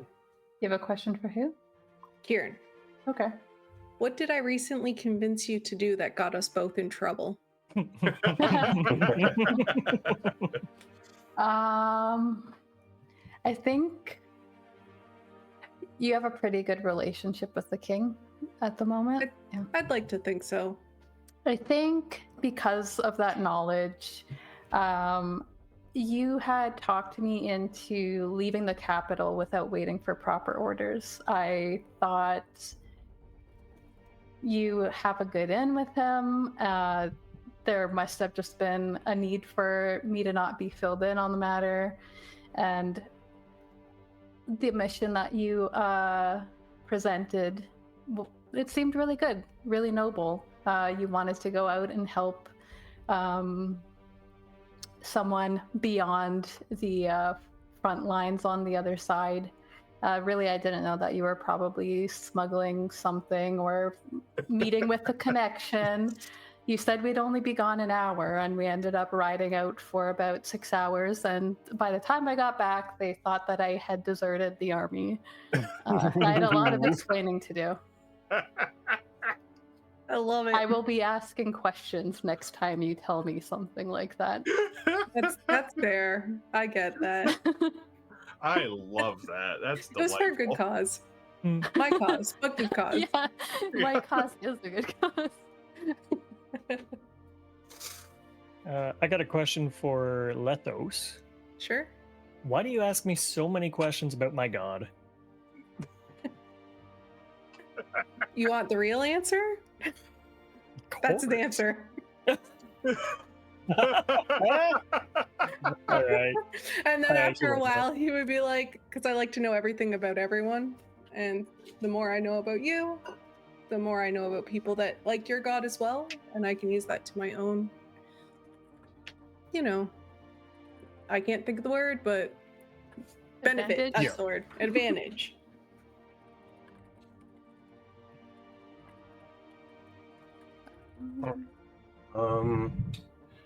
Atlas, Yep. you once caught one of my men following you where you didn't want them following you. Where was it that they followed you to that is supposed to be not public knowledge? And what did I offer you in exchange for my man's life? Ooh. I think Atlas had found some refugees from a neighboring tribe and smuggled them into the kingdom illegally without the knowledge of any of the guards or anything like that, and was keeping them safe. And he probably, when he noticed your man, would have just grabbed him by the throat and like held him up against the wall and threatened him. Sorry, the other question was, what did you offer me? Yeah, how did I get you to spare him, and how did we smooth this over, kind of thing? I think he would have used your connection to the king to make those orphans legal citizens. Interesting. Sounds like your dude's a really good guy. He's pretty decent.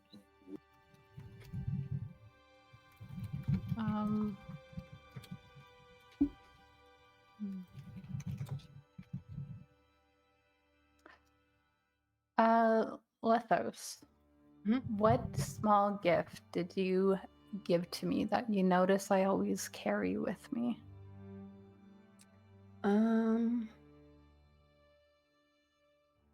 Trying to think. Do you still have like your wedding ring and everything like that?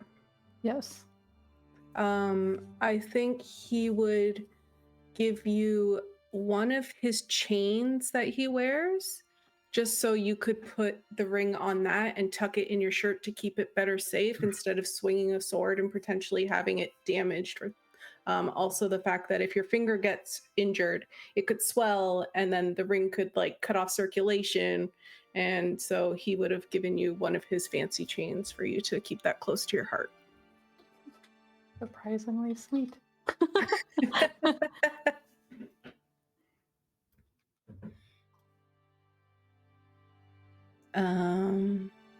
Let's see. Shanks, your character. I can't remember his name right now. I apologize. Althyr. Althyr. What have I discovered about your past that I hold secret from the others? Do you want to DM that to me to keep it a secret so that the others don't know? You're muted. No, I think it'll be fine. That's Okay. a really good one, though. And it might actually end up like just tying perfectly well with what I have. Oh, nice. So hold on.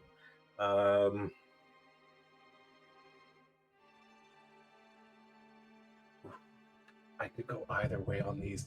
I like both of these, but I think... okay.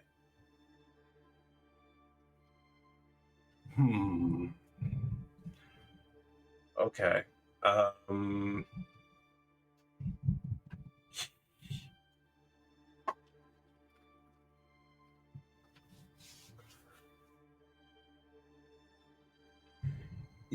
You've got your ear to the ground pretty well, right? I know everyone. One night, you happen to notice two lone figures leaving the castle late, under the cover of darkness. No torch or lantern, heading across the drawbridge, through the city, beyond the city walls, and into the woods. It was such an unusual event that your curiosity kept you there, waiting, trying to understand what might have been going on. A few hours later, you see Althyr return alone. And as he walks by you, you crouched in the darkness, you catch the iron coppery scent of blood as he returns to the castle. Spooky. Would you have confronted him about this at some point? How long ago was it? Because I only recently came into like this whole thing. I think It could have been whenever, really. This whenever? has happened more than once. I but you feel know like that. Lethos would make a snide comment and just be like, "Red's not your color." Yeah, and you probably would have gotten knowing, yes, well, sometimes all of us must do things we're not comfortable with. But you are comfortable with this. Perhaps too comfortable. I think Lethos would leave it at that. A little bit scared. Ooh, that's a good one. On the counter side of that, you've also once caught me doing something very foolish. Oh? What was it? Extended warranty. How can I lose? You bought speakers out of the back of some guy's car. Hey, that Yes, but I happens. got that Highborne discount though. These aren't stolen. What do you mean? I feel like it's nothing crazy because I feel like he's a very careful character. But one time we were like, you had all your papers out kind of thing with like missions and important documents, important names, things that were going different places, and you stepped away from it without even thinking, but Lethos was still sitting there, and not knowing much about Lethos, he instantly was like walking around on the other side, reading everything, taking notes and all that kind of stuff. And then when you came back, Lethos was just sitting there with like his feet up on the table, just pretending to like looking around, stuff like that. Obvious, but not blatantly obvious, Yeah. but you kind of knew in that moment. Yeah. This question, you don't have to play up this part of it. The question also says like you don't let him live it down, so it's up to you if you want to lean into that. I don't care either way, but it could just be like offhand comments. Oh, be careful with those documents, right? Don't want the enemy to see those. You sure that's sealed properly? Do you want to double check that? Like, you want to just put your briefcase on the ground a little bit? The Thieves Guild's right there, so like. Yeah, why don't you put it on your forehead? What we're doing, and then people won't expect that. Yeah, in plain sight. I like this relationship that's happening because it's like I think Althyr respects Lethos, but can't stand that he sees everything. Oh yeah. Oh, that's good. That's good stuff. I adapted one of my questions specifically for Atlas. Oh God. What lie or misconception do I absolutely believe about you or your god, and why haven't you corrected me on it? Oh shit. Okay.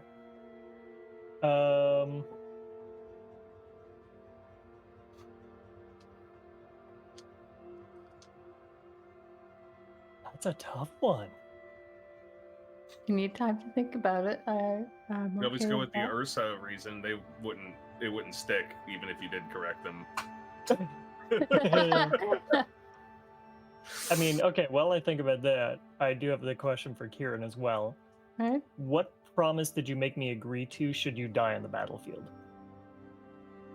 I think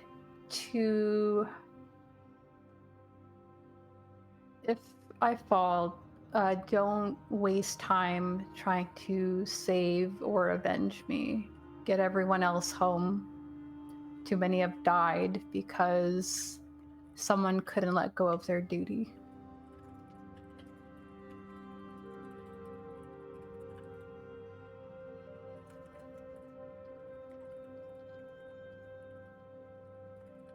Okay.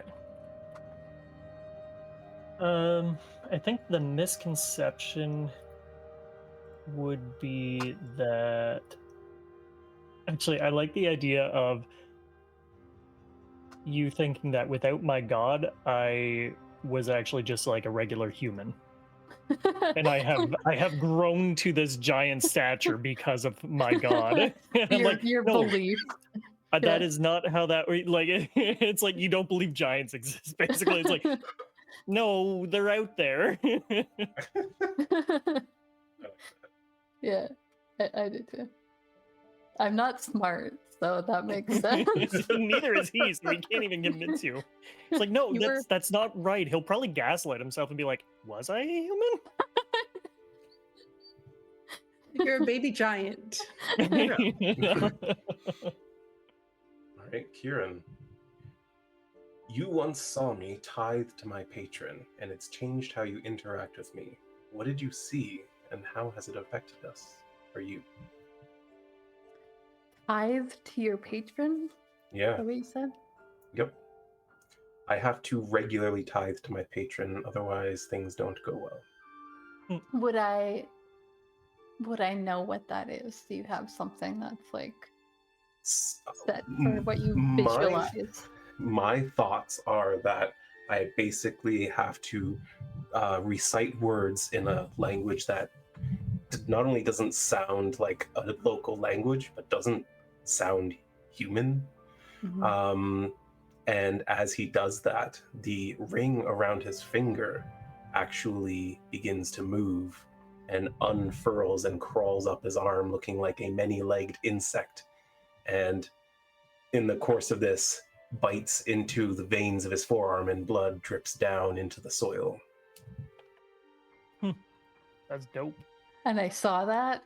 You And saw that. And you're wondering how it affected. Yeah. I'm thinking maybe you were escorting him on another mission outside, and he was just like, I'm going to step away for a bit tonight, and had to do that. I think Kieran feels bad for Althyr. He's seen a lot of different types of magic, and yours doesn't seem like normal magic. It doesn't seem right. It feels to him like there's something using you, despite the fact that you are also benefiting from this arrangement. And so I think secretly he feels protective of you because of it.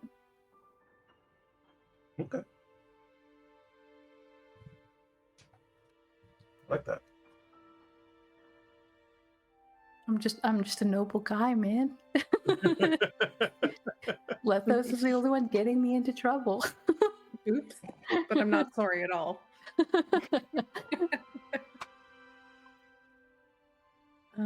Atlas, who do you know from my past, and how have they influenced your feelings about me? Good or bad?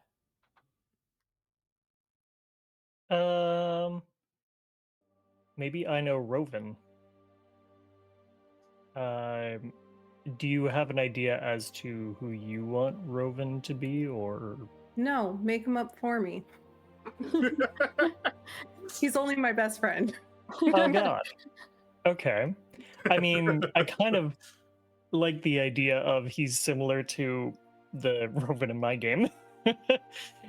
He's just like a bleeding heart, wants to do right by everybody, and I love the dichotomy of Lethos and him. I feel like he would bring out the good parts of Lethos, and Lethos would do anything in his power to make it so that Roven doesn't see that part of him that is a little bit more shady, but will also do anything shady to make it so that Roven's dreams come true. So I think with Atlas knowing Roven, he would see the good parts of Lethos, trying to do everything that he can to push those ideals forward, while also being still a little bit sketched out by the methods you do it. Valid. Cool. Okay. Althyr? Althyr? Is that the name? Yes. Yep. I'm trying to figure out the pronunciation. Yep, Althyr. You've told me to protect one member of our party above all others, even yourself. Who are they and why? Hey! You gotta be the first to go. You see too much. You know what? I actually do think it's Lethos. I literally could have gone so many ways with this, even though there's only 4 of us. There's a lot of things I could have I literally had like 8 thoughts immediately, but I actually do think Lethos, and I'll tell you exactly why. And he probably told you this too. He said, if anything should happen to me, the only person in our kingdom qualified to take my role is Lethos. And so, if I die, you get Lethos back to the castle and give him this key, and he shows you the key he wears around his neck. That's my secret key. I was gonna say, is that your key? Exactly where that These are is. the same. Where's my key? Lethos stole it and actually put it on the chain that he gave for the ring as well. Oh shit! It's gone. Incredible. And if Lethos you're like, told well, me that what's it the was a key for? secret key. Lethos will figure it out. All right, I like that. Hey, is that all the questions? I wasn't keeping track. For mine. All right. Sure. We built some Daggerheart characters, guys. Nice. Yay. That was probably my favorite part of the whole process. That's Honestly, great. it's I really fucking good. love that. Those are good questions. Really have some interesting dynamics going on now. I feel like I wonder- I understand these characters kind of, and I kind of have an expectation of how they're going to interact with each other, at least a little bit. It We'll also see if- gets rid of the awkward "you've just met each other" kind of vibe. Yep. Like I would use this in any TTRPG. I love this. I was thinking about this while I was in the shower earlier, and like this does sort of present itself as a Keep it PG. fantasy role-playing game, but just looking at the core of the mechanics, it really feels more like a storytelling game with a fantasy twist. Yeah. The mechanics are there to facilitate the interesting parts of the story, and you all sit awkwardly around a tavern or around a table in the tavern is a little bit less interesting than getting straight to the action most of the time, in my opinion. Yeah. Yeah. No, there's definitely a lot about the system that I really, really like and might start implementing elsewhere. Although I'm definitely curious about running a game like this one day. Well, if you want to get a taste of it, we've got 40 minutes left in stream time. What did you have in mind? Want to start the introductory 1.5 shot? This is presented as though it is designed to be played in one session, but I know you people. For 9 sessions. Yes.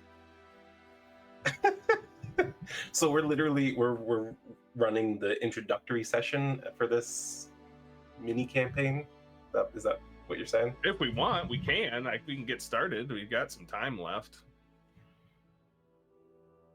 I think some of us were still finalizing what our character things were, though, weren't we?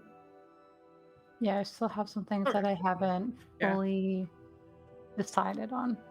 That's quite all right. Then we can save it for next week. Oh, I I'm think I figured excited, out though. my god. What's that?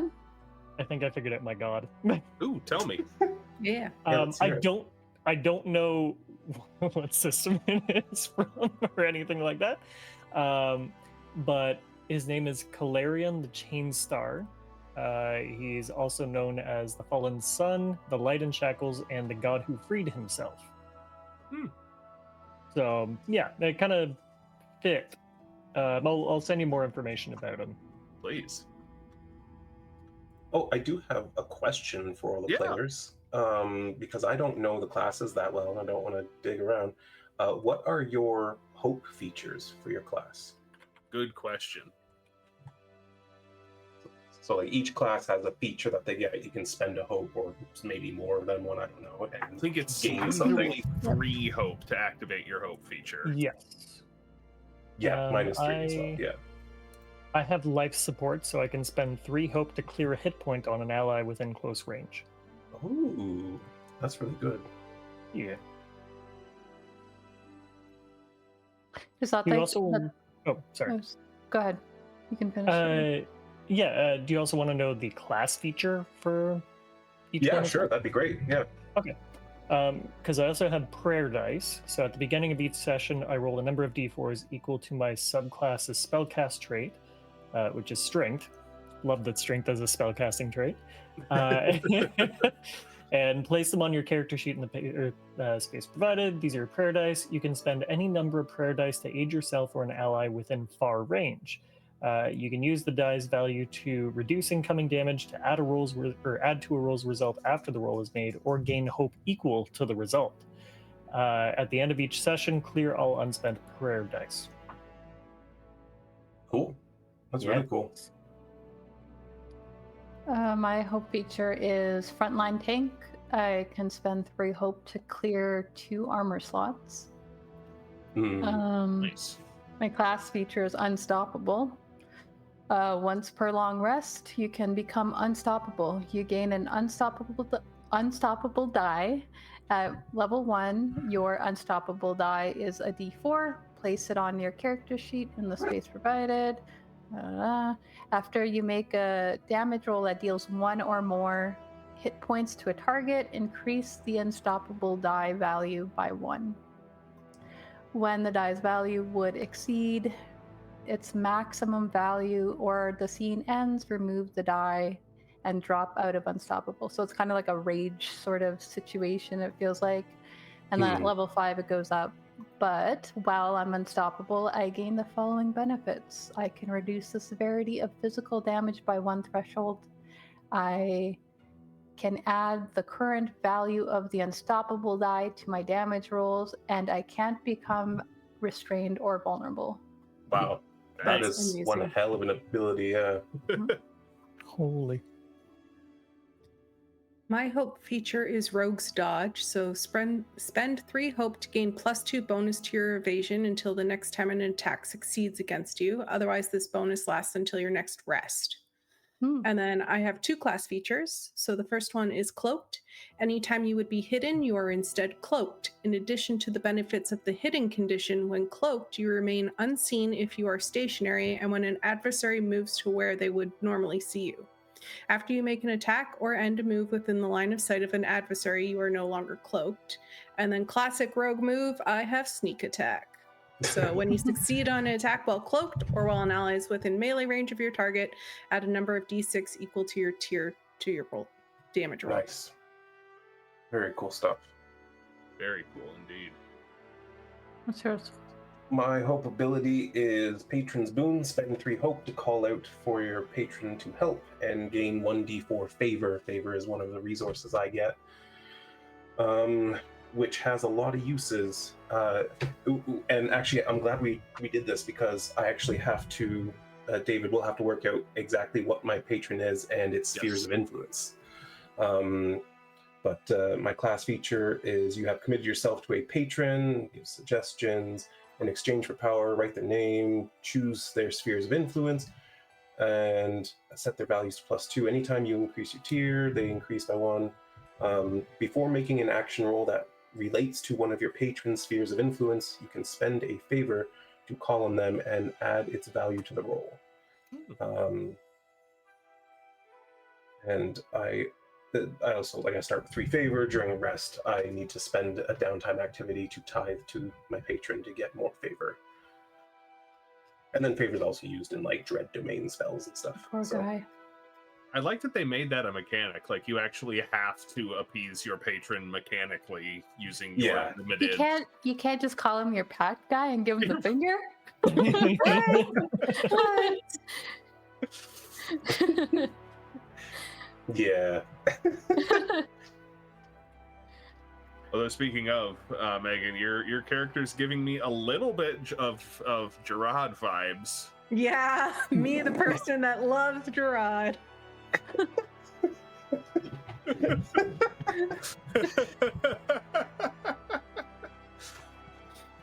I just wanted to see what it's like on the other side, okay? Yeah, you It's know. fun. Hey, you tried it with a monk and you liked it. It's true, it's true. I am being proven wrong for a lot of things that I said I'd never do.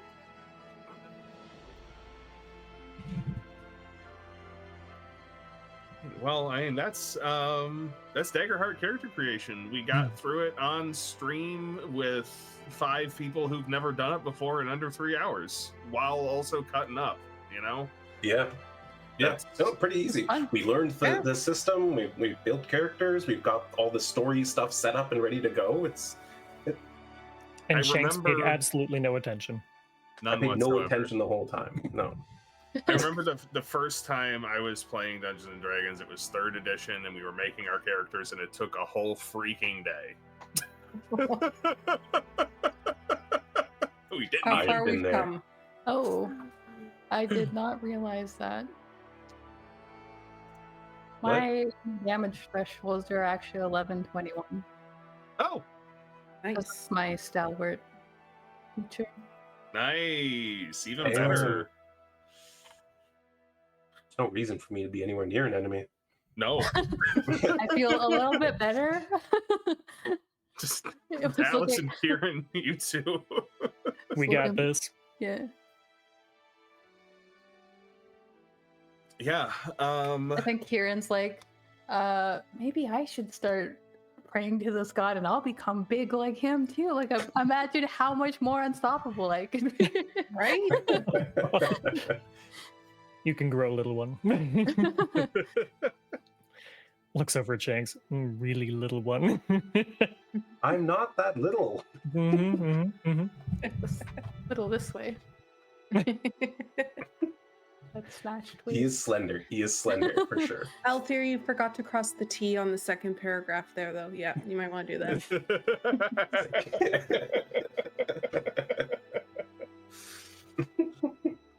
That's what's known as a tin-way T. It's the cross isn't necessary. You would know this if you were as knowledgeable as I am. That's why I have you. I love it. Oh boy. That was Okay. fun. Yeah, but we're pretty much ready to go for next time. I'll just give anybody paying attention at home a little bit of a summary of what we're going to be getting into, what the premise is for this introductory game. So we are going to run through the quick start adventure that they give you with Daggerheart. I have not run through this, but a friend of mine did, a real life friend, and he said that it was great, and he ran kids through it and they thought it was great. He ran adults through it and they did a great job with it. So he spoke very highly of the design of this adventure. But the premise. So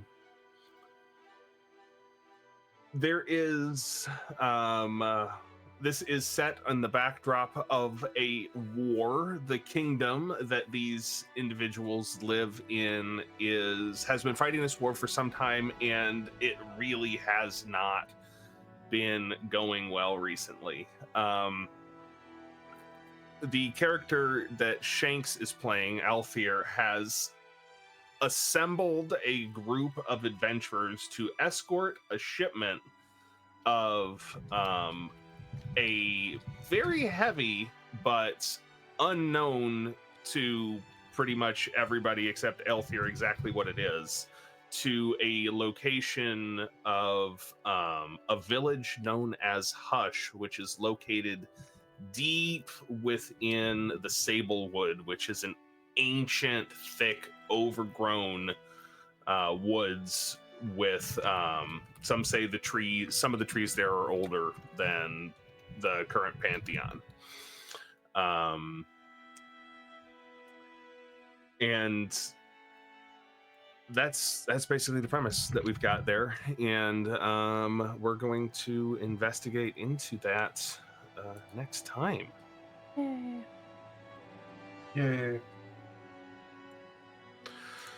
So, unless anybody's got any other Daggerheart questions or comments that they would like to raise now, I think it's time for us to find somebody to raid.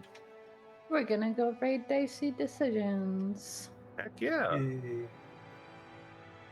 So give them some of the good chives and love and all of that stuff. We're going to be back here tomorrow at 8:30 Eastern, 6:30 Mountain, 5:30 Pacific.